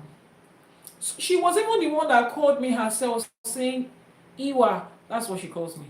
Iwa, your products just came in and there is lockdown and this and this and this. Like, how are you going to sell it? I said, are you thinking what I'm thinking? People are locked down. They are in the house. They are not doing anything.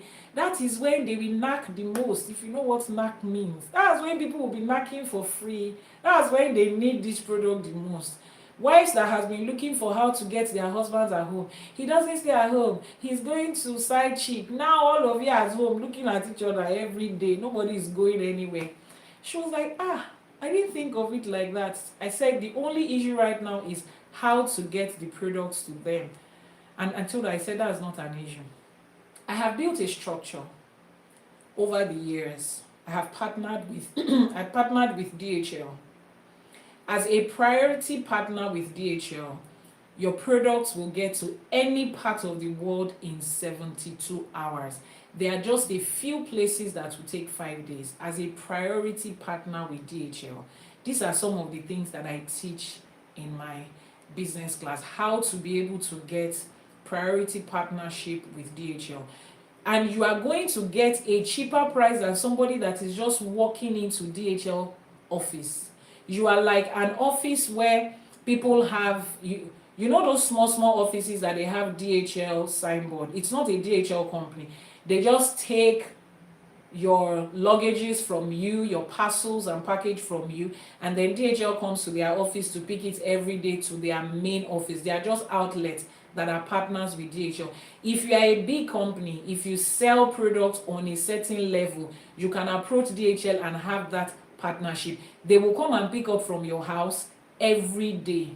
I was selling on that level. Other businesses before I came to her. So I told her, distributing will not be a problem. And then we started. And within like 2 weeks, I mean, she was a very big brand. Her marketing was top notch. Within 2 weeks, I had sold out everything I bought. Now, other people did not have a way to get products. Because as far as they are concerned, once there is lockdown, everybody is locked down. Remember that I told you that I started selling in school when it was against school rules and regulations to sell. I found a way to sell. My father and I did it, and I did 4 consecutive years in school. And school I never got caught by school to say, oh, you are doing something wrong. So I had learned that one of the things in marketing, in business, is you find a way around it. You don't sit down there and complain, it's not working. There is always a way around it. It's you that you have not engaged your brain and your mind. Your mind already sees every closed door as the end of something, which is why I said this teaching starts in your mind. It starts inside of you. She sent me a message saying, other people also need their products to be moved. I'm not telling anybody how I move products. I will sell it to their clients and we'll share the profits. That's the best I can do. She shouted, Iwa, you like money. It's true. This idea that I have is something that I have grown over the years. It took a lot in time and resources for me to be able to find that information. So I started. Now, lockdown was for a couple of months, right? During that time, I started distributorship. For those of you that were following her, you will remember I started distributorship with her in one country. I paid for the whole of Southern Africa, South Africa, Zambia, Zimbabwe, Namibia, to East Africa, Kenya. I was the one that was handling it for all of those countries as a single person, and I was in Lagos. Now, another part of it that struck her as a person, aside from being, selling for her, partnering and marketing, we became friends, we became very close friends, was because people that had been selling before were losing clients to me. Because everybody is on their page expecting that the owner of the brand will market and direct people to them naturally. I have been doing business, and to me, this was not me building somebody else's business. I was learning how the process works. I had my own businesses that was thriving, that was doing well. I was learning how the process works. So I had to be in everything. She will direct the other distributors to come to my page, see what she's doing, see how she's marketing, see the flyers she's making. All those ones were default for me. It was just natural for me to do those. I'm making money from this brand. It is also my business at that time, because that is money is coming in there for me. I'm learning something in there. Her best-selling product at the time was the Silky Cola honey syrup. All of you remember.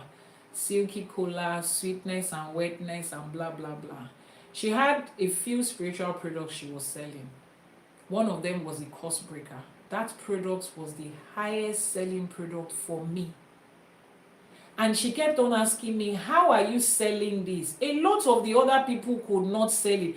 I'm like, you cannot sell cost breaker to an African, a product that is working. The church has already created an enabling environment that tells every African person that they are under one curse or the other.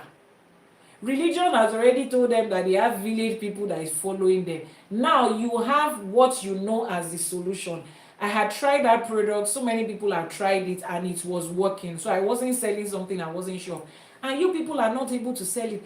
And I'm looking at them like this should be the easiest thing to sell. Spiritual solution.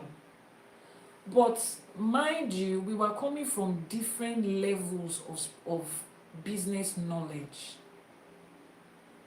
That was when I knew that business is not just buying and selling. It's not just I have good products and good results. It is another level of education on its own. And I did that with her for about, let's say 7 or 8 months. I got the knowledge I wanted to get and I was good. And I told her I was leaving, and I knew she wasn't going to be happy with it, and it was just a lot and whatever. In fact, it was after I left that she got upset with the other distributors were not doing well and blah, blah, and she cut off the entire distributorship thing. If you notice that towards the end of her, actively selling Kaimata, she shut out all distributors and she was doing it on her own. I left from there. I went to Miwa.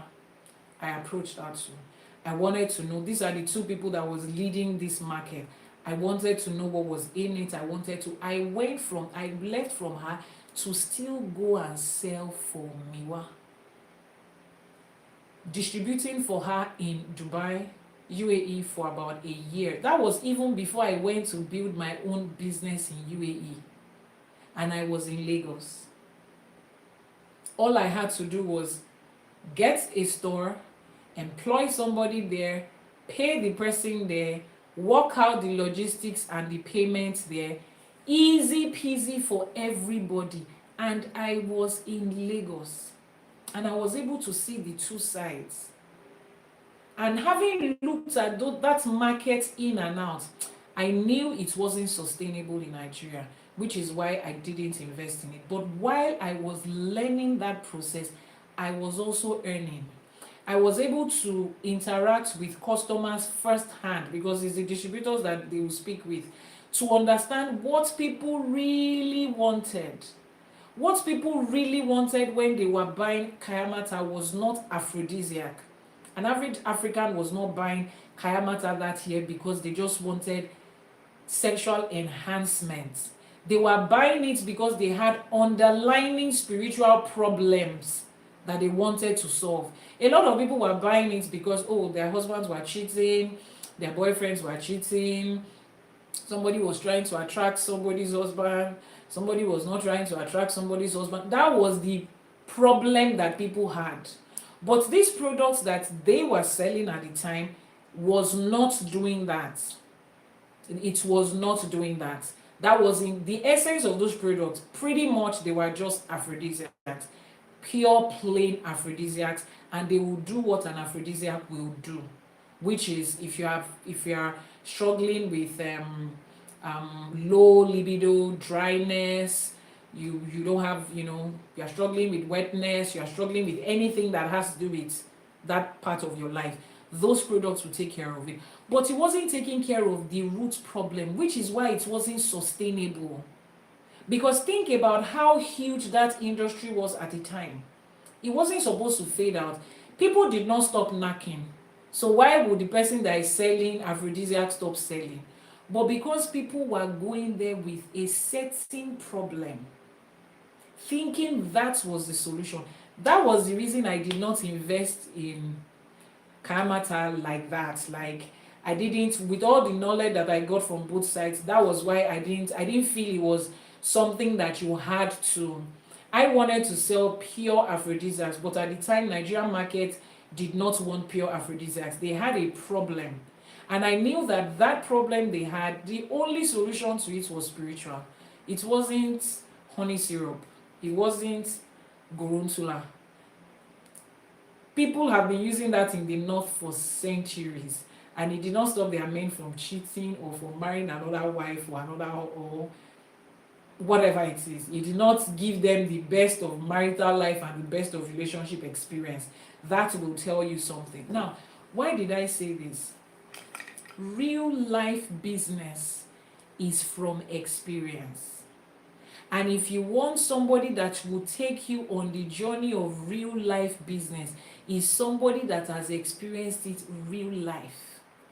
So you can buy courses all you want.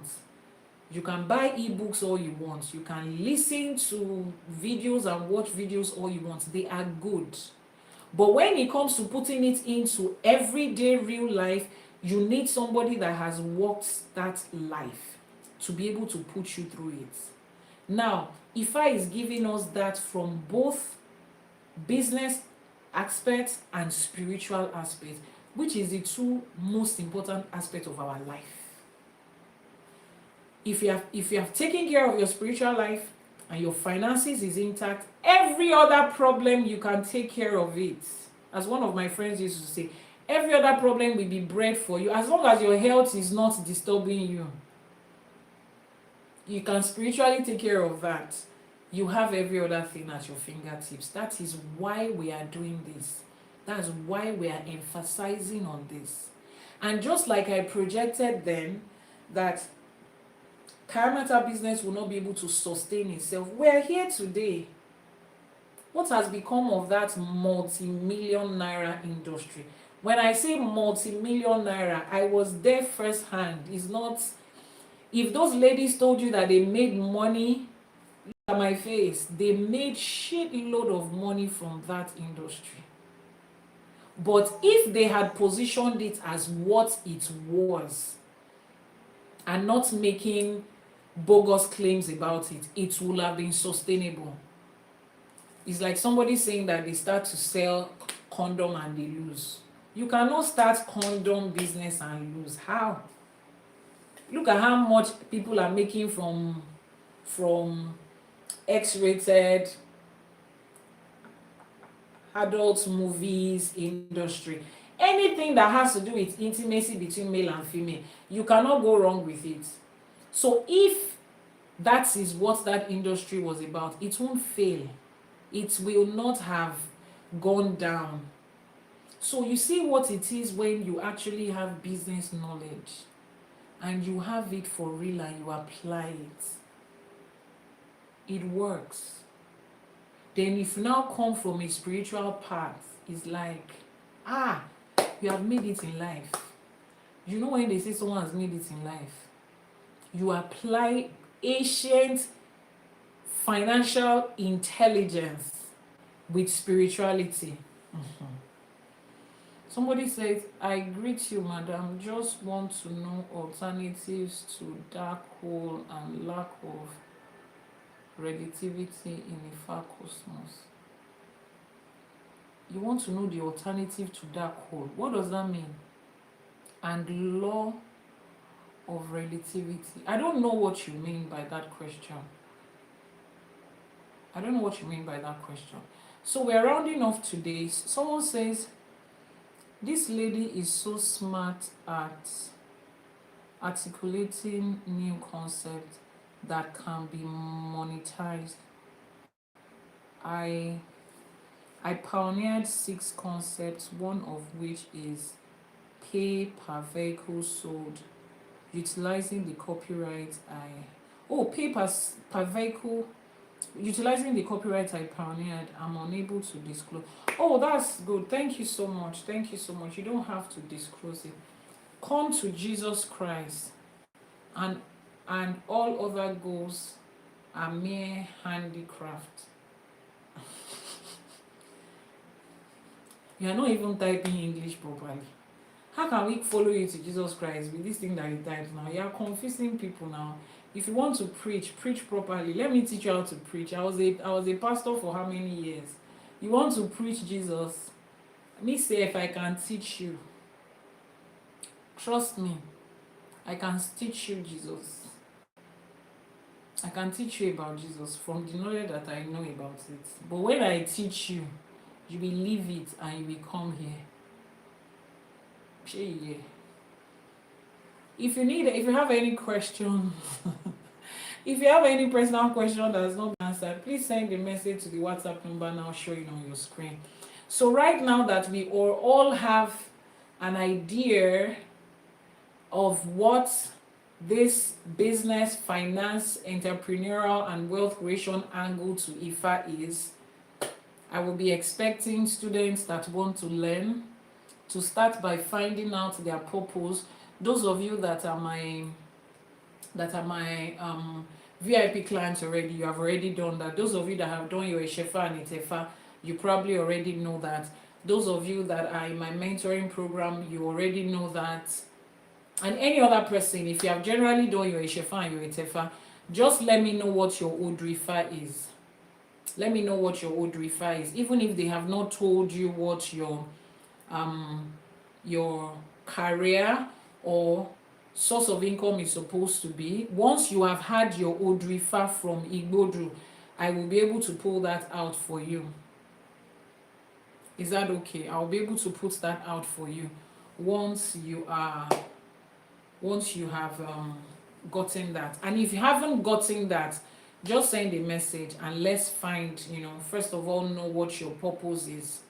Know what your purpose is. Go and find out what your purpose is, and then we'll be able to guide you in that. Once you know that, then every other knowledge and information you are receiving afterwards will be good for you. You'll be able to use it, and we will know that we are putting you on the right path, not gambling with everything in life.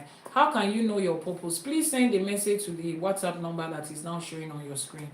Send a message via the WhatsApp number that is showing on your screen. Janet Africa, please post the WhatsApp number. Africana, yeah, post the WhatsApp number on what's it called, on YouTube while we round off. If you are catching a replay of this video on YouTube, all the numbers and the links and the contact information you will need will be in the description box of the video you are watching. Just go to the description box, you will find it there if you are catching a replay. This video was recorded during a live streaming, so if you are catching a replay, it will be there. Oh, my dress is very fine. Thank you so much. Ẹ ṣé púpọ̀. Ẹ ṣé o. A dúpẹ́ o. Thank you. I will send a message on your WhatsApp account. Okay. Jane, please help me post the WhatsApp number on YouTube while we round off. So the moment we have, people that are coming in for this, we will announce what day of the week it will be. It's not going to be in an open WhatsApp teach. It's not going to be in an open live streaming like this. It's not. That information is not for everybody and anybody. Yes, because I need to know that information is going to the right people that are utilizing it. I want to be able to follow up with you and see how you are using the information, how you have been able to start building your business. Everybody at different points. I would have my members of staff, my assistants in different ways. They will be there. to help you guide. How are you doing it? If you are building physical business, social media business, or online business, you are buying into investments, we'll be able to guide you. So it's not going to be on this space like this for everybody to just, I need targeted people. I need to be able to look at you in the next 6 months and 1 year and say, this is how far you've come. The moment you have replicated it and I can see results and we have proof, you would also be able to teach other people, replicate it with other people around you. And I'll be there to monitor the people you are replicating it with. That is the way we can intentionally build this. This is an intentional thing, practical, real life. That's what I do here. For those of you that have been following me, you know what you know how I work. Practical, real life. We want to be able to see.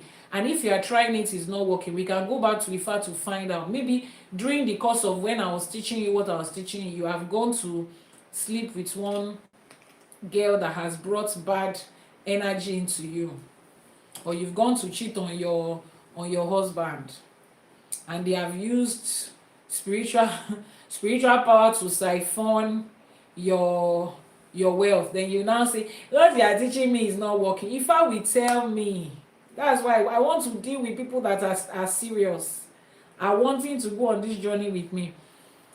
Mr. Mike, please, where is Jane? I need her on YouTube to post WhatsApp number. I haven't seen her comments. I haven't seen her comments in a few minutes. Please, who knows where Jane is? Or can somebody just come to YouTube and post the number?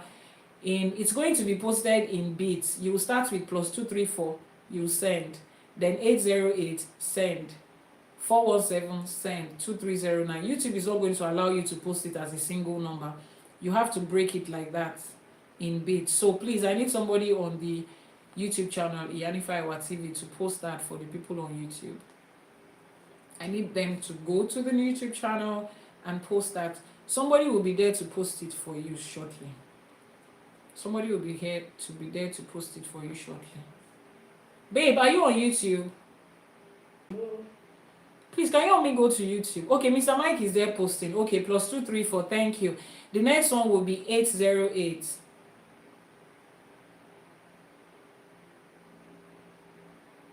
Where and how do you get the energy to project into people's destiny?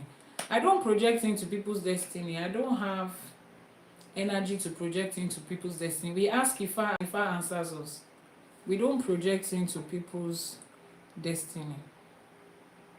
We don't have any power to project into people's destiny.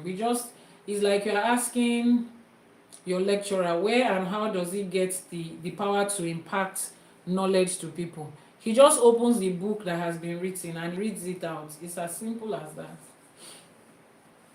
So if you want to know how to, it's not a power, it's nothing mysterious. We just ask Ifa and Ifa will answer us using our divination tools. This is one of the divination tools. We just cast it, a code comes out and we read the code. Exactly. It's like you are asking a banker, where do you get the power to put money into people's accounts like this? They just press the computer and they do transfer, send, and it will go. It's not power. You don't need any special power for it. Don't worry. It's easy. A 9-year-old can ask a question with Ifa as long as he has been trained to ask the question. So it's not a power. We are not projecting into people's destiny. So have you seen the number now? Mr. Mike has posted it. It starts with +234. The next number is 808, then 417-2309. Mr. Mike, you have written it upside down. Please, can you write it again so that it will not be interrupted? The number. Please, can you post the comment? Mr. Mike, please, can you write it again? Thank you. Does Ifa understand other language other than Yoruba? There are people in the diaspora that use Ifa that they don't speak Yoruba. People in Cuba use Ifa, they don't speak Yoruba. People in Spanish and Portuguese people, they use Ifa and they don't speak Yoruba. My husband is Igbo, he uses Ifa and he doesn't speak Yoruba. And he uses Ifa and he's Igbo. Oh, please don't post anything. Let this thing come in uninterrupted, please. Let it come in uninterrupted. So +234-808-417-2309. Just copy that number beginning from +234 and ending 2309. So is there any other question?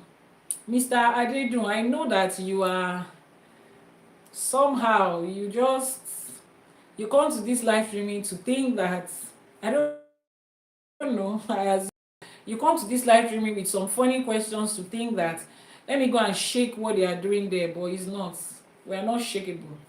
We are rooted in ancestral knowledge that transcends generations, like a whole 10,067 years of sustaining using this knowledge with results. So trust me, any question you have, we are here to answer. How do you join the school?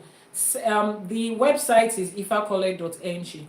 This is your first YouTube experience. Oh wow, and I hope you are enjoying it. Was it worth your time and your data? I hope it was worth it. ifacollege.ng is the school website, so just go there. ifacollege.ng. Go to the school website, look at the courses that is there, pick the one that you want, and if you need help with picking a course, you will see a link there that directs you to your course advisor. Somebody will be there to advise you on what course you can take.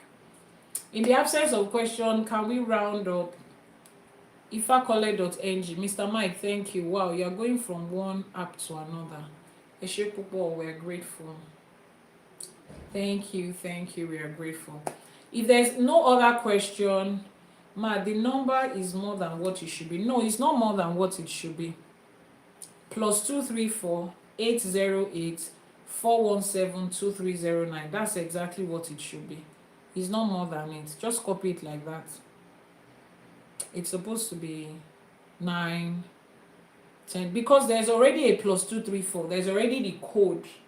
Is that okay? That's why it's feeling like it's more. But you need the code because you might be from the diaspora. Even if you're in Nigeria, it really doesn't stop it. So you do that. Just copy it like that.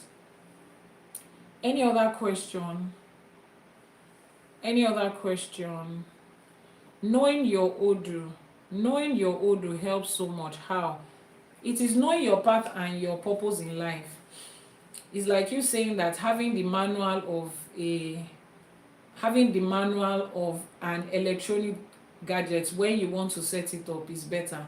Why is it better? Because the manual contains the instruction of how to set it up, what to do with it, what not to do with it.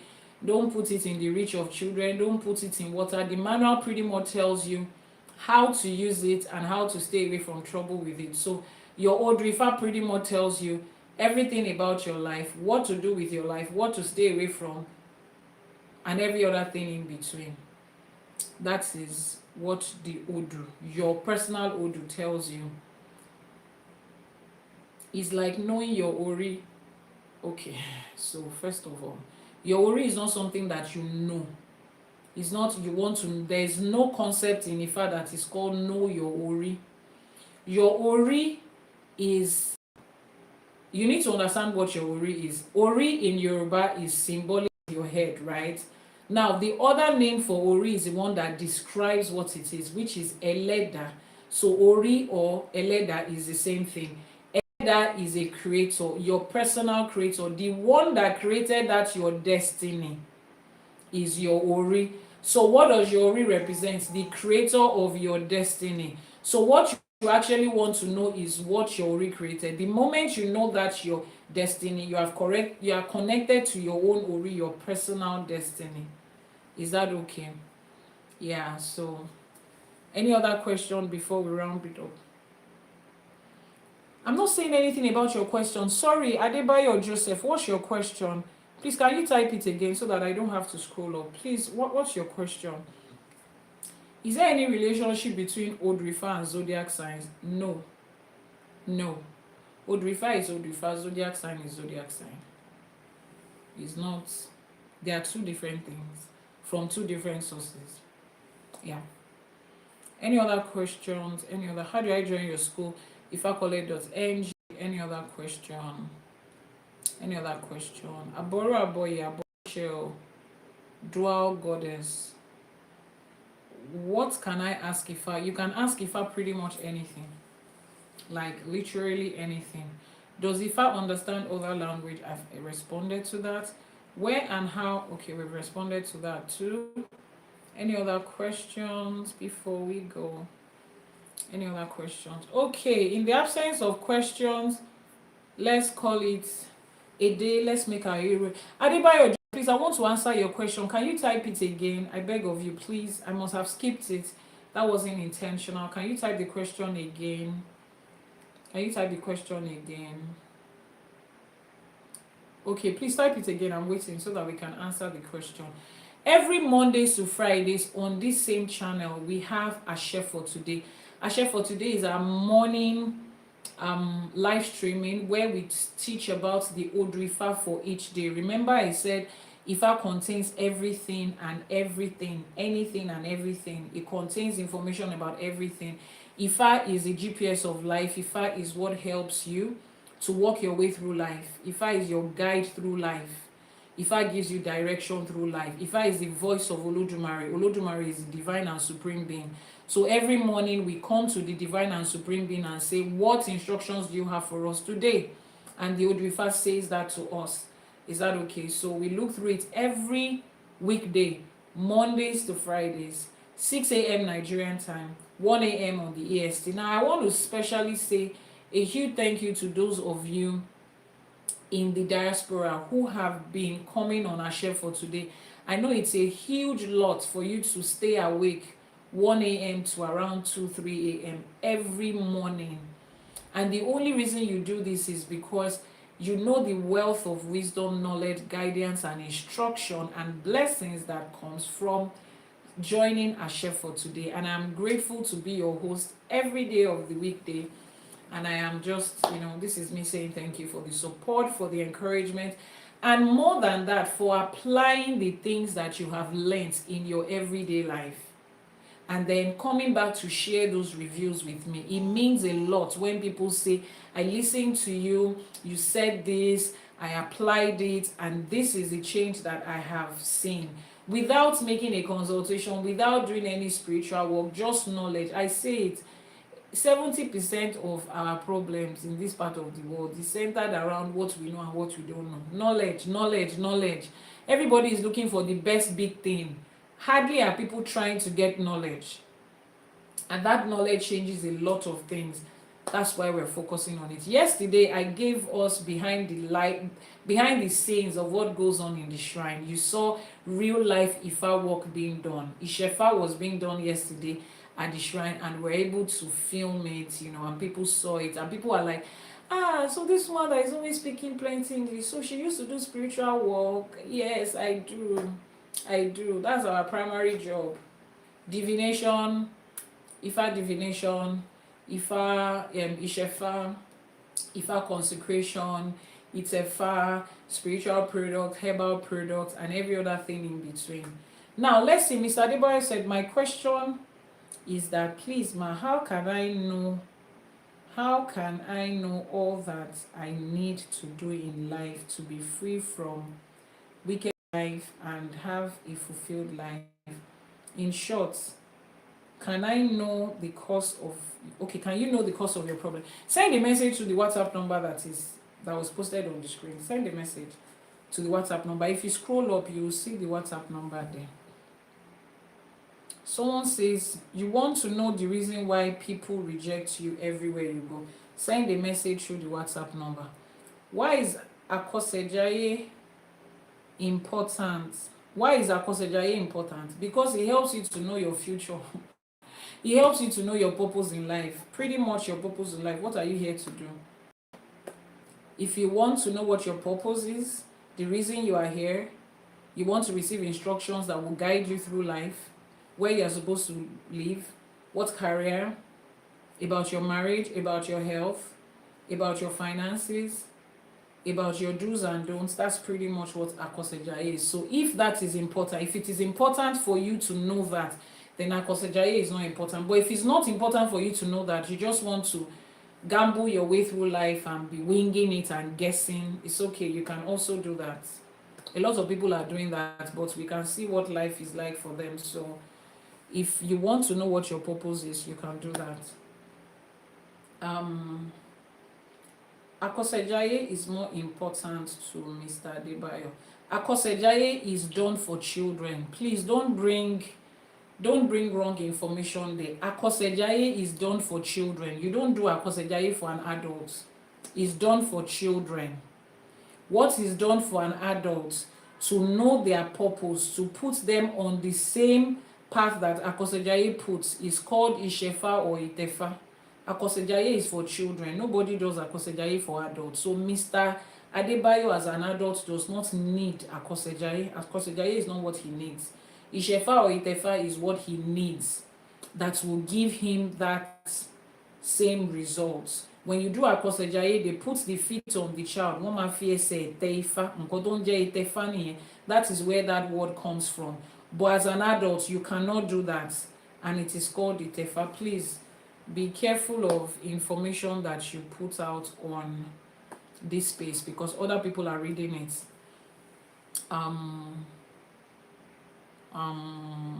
Mr. Have I answered your question? How can I get your number? Mr. Mike, please, for the very last time, help me post the WhatsApp number on YouTube so that we can round up.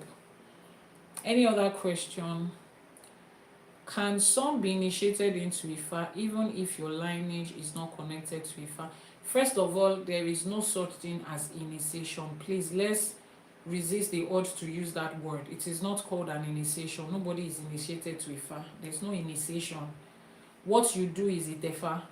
It is called Itefa. Let's just use the word as what it is, Itefa. Translating that word to English makes it lose value, lose meaning, and it gives you a different picture from what it actually is.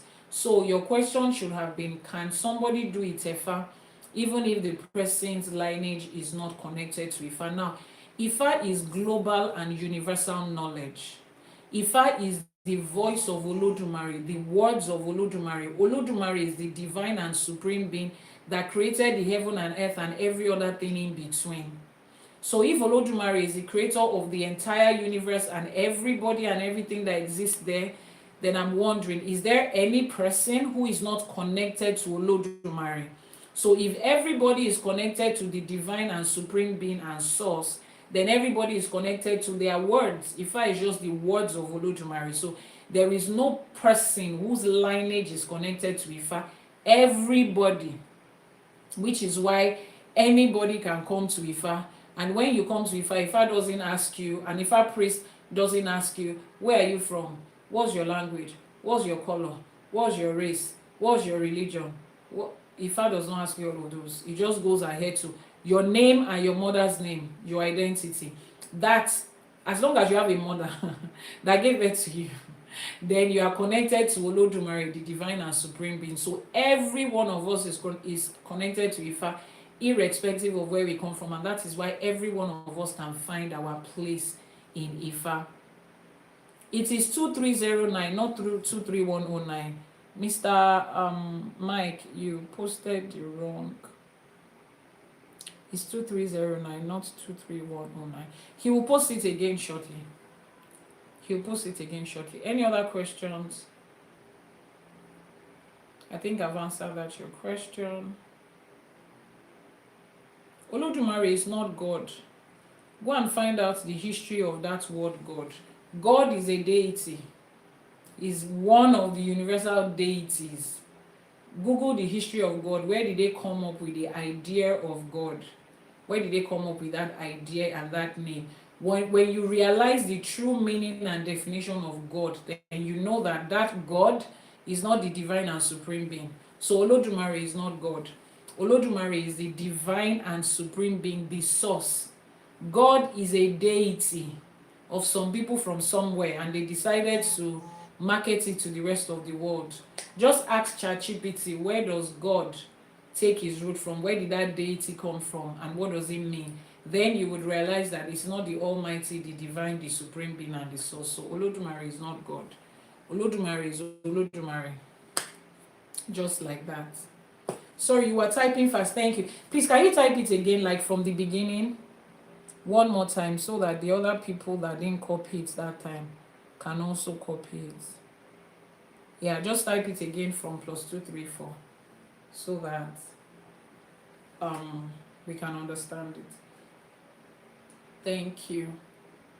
Eshe púpọ̀, let's round up. Mr. Mike, please help me type the WhatsApp number and let's round up. Yeah, thank you. Let's make our Iba and our Iwure. Iba is when we make when we pay homage to the powers that be, to the ancestors, to the spirits and the powers that hold the universe. Thank you so much. On YouTube, I'm sure you've seen the number now. Start writing +234, then go to 808, then 417, then 2309, and then you have the entire number. Akodaye Asheba. Asheba Asheba. Àṣèbà tí wáyé ọjọ́, àṣèbà tí wọ̀ oòrùn. Elédùmarè ọba tẹ́rẹrẹ kárí ayé, àṣèbà aníkíbà wa ṣe ọ̀run. Òràn ọmọ níṣẹ́ fàyà tí àṣèbà kábíyèsí ọba lèrí lè ṣe àṣèbà ọba lè ṣe lèrí. Arúgbó ọjọ́, alágbádá iná, aláwọ̀ tẹ́lẹ̀ oòrùn. Ọba tí ń fọba jẹ́ àṣèbà àṣèbà àṣèbà aníkíbà wa ṣe ọ̀run. Àjàgùnmàlè olúwo òde ọ̀run, àṣèbà àṣèbà olúbíkin. Àṣèbà ọ̀sán ìbíkin, àṣèbà gbogbo agbára tó solé ayé ró, àṣèbà ẹ̀yin ìyá mi ọ̀pá kí àlàkẹ́ ẹ̀yin alágogo ibẹ̀, ẹ̀yin arógbáṣọ má balẹ̀, ẹ̀yin ìyá mi ọlọ́mọ kan tí ń fún gba ọmọ lọ́mú, àṣèbà aníkíbà wa ṣe ọ̀. Àṣèbà olúbíkin, àṣèbà ọ̀sán ìbíkin, àṣèbà ẹ̀yin olókìkí òru, àṣèbà gbogbo agbára tó solé ayé ró, àṣèbà gbogbo àwọn òrìṣà tá à ń ṣọ̀sẹ̀ fún lẹ́yìn, èyí lọ̀sẹ̀ Ògún, èyí lọ̀sẹ̀ ẹgbẹ́ àṣèbà àṣèbà ẹgbẹ́ ayé ẹgbẹ́ ọ̀run àṣèbà aníkíbà wa ṣe ọ̀run àṣemúsòmúsò ẹgbẹ́ àṣe àkíìkà ẹgbẹ́ ní gbogbo orígun mẹ́rẹ̀ẹ̀rin àgbálá ayé àṣèbà ajíbọ́lá mi ògbódò ọ̀rà ajíbọ́lá ẹdun mo ṣìbà onílé mo ṣìbà ẹdun mo níkíbà wa ṣe ọ̀run láṣẹ Èdùmàrè gbogbo agbára tó solé ayé ró láṣèbà fún gbogbo òrìṣà tó solẹ̀ káàárọ̀ òjìrè mú láṣèbà fún aníkíbà wa ṣe ọ̀run gbogbo lọ́balọ́ba gbogbo níjòyè níjòyè la ṣèbà fún aníkíbà wa ṣe ọ́ gbogbo babaláwo Iyanifa bàbá lóríṣà ìyá lóríṣà lórígun mẹ́rẹ̀ẹ̀rin àgbáláyé níbikíbi tí ẹ bá wà tẹ́ ti jókòó tẹ́ ń ṣiṣẹ́ òrìṣà tẹ́ ń ṣiṣẹ́ irúnmọlẹ̀ àṣèbà yín aníkíbà wa ṣe ọ́ a tún ti wá lẹ́nìí a tún ti wá kọ́ ẹ̀kọ́ ifá mi a ní ọgbọ́n ìmọ̀ àti òye tó wà nínú ifá òun ni kó máa fi mọ̀ wá báyìí láṣẹ Èdùmàrè káwọn alálẹ̀ ilẹ̀ kó máa fi mọ̀ wá àwọn aláṣekù àwọn tó tẹ̀lú ìdó àwọn tó ṣàwó kò sẹ́yìn fún wa kó máa fi mọ̀ wá láṣẹ Èdùmàrè ajé ògúngúrú sọ onísọ òbòjì ni ajé tí ń sọ ẹrú dọmọ ajé tó ń sọ lé alákìísà tó ń sọ lé tó ń sọ dìgbà aṣọ ajé tó ń kóre wọlé tó ń kóre ayọ̀ ire ọlá ire ọlà wọlé àníkájé wá dúró tì wá ọ láṣẹ Èdùmàrè ọ̀la lọ́jọ́ ajé a tún ti fẹ́ bẹ̀rẹ̀ ọ̀sẹ̀ míì a ní látọ̀tún àtòsí tẹ́yẹlé fi ń kórè wá òun ni kọ́ máa fi kórè ajé ire ọlá ire ọlà wá fún wa ọ láṣẹ Èdùmàrè ká má ṣubú dànù ká má ràrìn fẹsẹ̀ sí láṣẹ Èdùmàrè wọ́n ní àbùdí ní tolókun àbùdí ní tọlọ́sà gbogbo nǹkan tá a bá bù máa ṣe ń bu owó tá a ṣe ń bu ajé kọ́ máa di fún wa ní o láṣẹ Èdùmàrè wọ́n lẹ́nìkan mọ̀ bí òkun ẹnìkan mọ̀ bí ọ̀sà láṣẹ Èdùmàrè ọmọ aráyé ò ní mọ̀ bí wa wọ́n ní àṣírí ẹ̀kọ́ kì í tú lójú ewé àṣírí wa ò ní tú lójú ọmọ aráyé láṣẹ Èdùmàrè gbogbo àdáwọ́lé wa báyìí ire ló máa já sí torí pé ire lójú owó láṣẹ Èdùmàrè wọ́n ní irun ló ń bàṣírí orí kọ́mọ aráyé wá máa fi owó àti ọlá wọn kọ́ máa fi bò wá láṣírí láṣẹ Èdùmàrè gbogbo àwa tá a jábíamọ tí à ń gbọ́ wa láṣẹ Èdùmàrè wọn ò ní fọmọ wa dààmú wa o wọn ò ní bọ́ bàtà ọ̀fọ̀ síwájú ilé wa ẹrù tálábíàmọ ìdí tú wọn ní gbé wá káwa mọ́lé láṣẹ Èdùmàrè àwọn ọmọ tá à ń ṣe wàhálà lé lórí ẹ̀ tá à ń ṣe ọ̀sán lóru tá à ń jáde wọlé nítorí wọn láṣẹ Èdùmàrè à ní ṣe lásán wọn ò ní fọmọ wa pa wá lẹ́kún wọn ò ní fi ọmọ wa pa wá lẹ́kún láṣẹ Èdùmàrè gbogbo àdáwọ́lé wa báyìí ire ló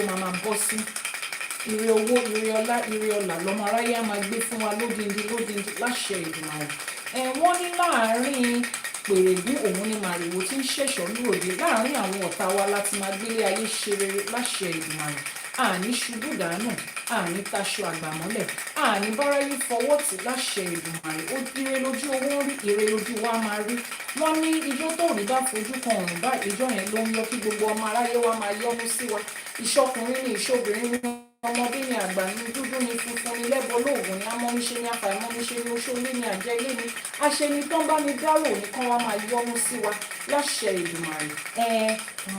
Wọ́n ní dídùn dídùn bá èmi la ń bá fárá oyin kílé wa dùn kọ́nà wa dùn láṣẹ Èdùmàrè káyé wa má sùn kíkan.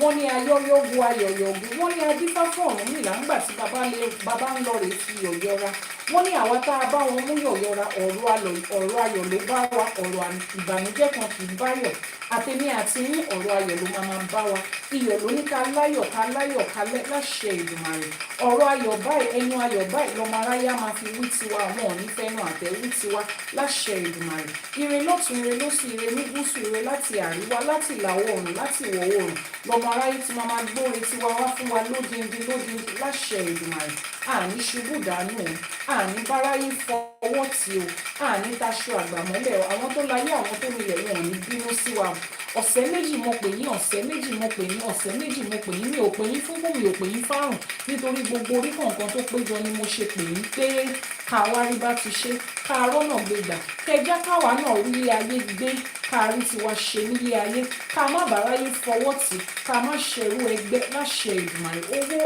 ọlá káwa náà nílò láti gbé yarí ṣe ohun rere ẹ wá gbé fún wa lódindi báyìí láṣẹ Èdùmàrè wọ́n ní odindi látàrí ń di ti atáré kan ibi tiẹ̀ láàbọ̀ àtẹ̀mí àti ní orí odindi báyìí òun la máa gbé ṣe nílé ayé láṣẹ Èdùmàrè àní ṣubú dànù àní ráàrin fẹsẹ̀ sí o àní fojú sunkún ọmọ gbogbo ọmọ tá a ti mọ̀ bẹ̀rẹ̀ wọn àní mọ̀ parí wọn àwa fún ara wọn báyìí àwa ní bá wọn kọjú kú àgbó àtọ́ àfẹ́rẹ́ ìdíjọ́bì nílé ayé yìí láṣẹ Èdùmàrè gbogbo bá a ṣe wá ń ṣiṣẹ́ tó bá wá kù ìgbà tá a máa gba ẹ̀tọ́ wa lódindi báyìí la máa gba ẹ̀tọ́ wa láṣẹ Èdùmàrè ọmọ aráyé ò ní fi ẹ̀tọ́ wa wọn ò ní fi ṣe àpínlé ìjọ táwọn ọmọ wa bá ń ṣe nǹkan ẹ̀yẹ tó ń ṣe nǹkan ológo wọn ò ní dìde ìṣẹ́jú kan fún wa láṣẹ Èdùmàrè àní dùbúlẹ̀ àìsàn fọmọ ọmọ ò ní dùbúlẹ̀ àìsàn fún wa àìsàn kéré ó tóbi ni ó gbóògùn ni kò gbóògùn ni ọmọ aráyé ò ní fi ìkọ̀kan náà ṣe ní àti ní láṣẹ Èdùmàrè ire owó ire ọlá báyìí ọmọ aráyé á máa gbé wá fún wa láṣẹ Èdùmàrè wọ́n nínú igbó ni obìnrin wà ọmọ aráyé lànà kan ni ọmọ aráyé á lànà owó kan wá wá lànà ọlá kan wá wá lànà ọlà kan wá lódindi láṣẹ Èdùmàrè àní ráàní fẹsẹ̀ sí níjọ́ tí ebi bá ń pa títì tí oògùn lákàáyé tó bá ń fi ẹ̀jẹ̀ àwọn èèyàn tó bá fi ń pa títì láró àní báwọn rè níjọ́ yẹn láṣẹ Èdùmàrè alọ́ àti àbọ̀ wa ògùn lákàáyé á máa bá wa pamọ́ láṣẹ Èdùmàrè wọ́n ní ògùn ló lànà falára ògùn náà ló lànà fàjèrò kóògùn wá lànà oore kan wá ọ̀nà kì í dí mọ́ lọ́kọ́ ọ̀nà kì í dí mọ́ ládàá ọ̀nà ríjẹ àti rírí mu kò ní dí mọ́ wa ọ̀nà orí ò ní dí mọ́ èmi àti ní o láṣẹ Èdùmàrè wọ́n ní àbálá alágẹmọ́dá òrìṣà òkè ló ń fàṣẹ sí àwa tún ti dábàá lẹ́yìn òrìṣà òkè ti bá wa fàṣẹ sí ó ti rí bẹ́ẹ̀ ó ti ṣẹ bẹ́ẹ̀ láṣẹ Èdùmàrè àṣẹ gbìn àrọ̀ rọ̀ mọ́ torí àwíṣẹ ni ti fá àfọ̀ṣẹ ni tọ̀húnmìlà èyí tá a ti rí lẹ́yìn ó ti di àṣẹ ọ láṣẹ Èdùmàrè àṣẹ. Thank you very much for joining us today on the live streaming, for your gift, for your likes, for your support, for your shares. Ẹ púpọ̀.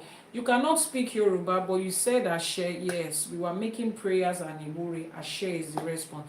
Láṣẹ Èdùmàrè, everything that we have said is going to work positively for every one of us. Láṣẹ Èdùmàrè. We would always come back to give glory to Olódùmarè, like the Odù Ifá says. Wọ́n ní bẹ́ẹ̀ ló ń ṣẹnu rere yín awo láwo yin Ifá yin Elédùmarè ọba. They all came back to thank their awo, and awo was in turn thanking Ifa thanking Olódùmarè for the positive changes that they saw in their lives. So shall it be for us. I will catch you again. Tomorrow morning we'll not have Ashe for today tomorrow because I will be very busy tomorrow. I'll be very busy tomorrow. We won't be having Ashe for today. Tomorrow morning we'll be having it on Tuesday. So the next time we'll be meeting live will be on Tuesday morning. Yeah. We had a live streaming yesterday and it was impromptu, so let that cover for tomorrow. So Tuesday morning, 6 a.m. Nigerian time, 1 a.m. on the EST. We will be back for Ashe for today. Follow the accounts, just follow, click on the plus sign. If you're on YouTube, subscribe and turn on notification. Now, every one of our live streamings, we have a replay on our YouTube channel, Iyanifa Ewa TV on YouTube. So you want to head over to the YouTube channel, Iyanifa Ewa TV, subscribe and turn on notifications so that you can watch the previous live streamings that we have been having. Until Ande, thank you very much for joining us. So I will see you on Tuesday. No live streaming tomorrow because we will be super busy here. No live streaming tomorrow. So I will see you on Tuesday. If you have any questions, don't forget to send it to the WhatsApp number that is on your screen. Send all your questions there. And if you have further questions after and you're watching a live replay, just click on the description box below and you will see the links to every contact that you need. Thank you so much, and I will see you on Tuesday. Wọ́n ní kí Ifá ó bá wa ṣe, kí Elédùmarè ó bá wa ṣe, àwọn tó ṣàwo kò sẹ́yìn kó bá wa ṣe. A ní kí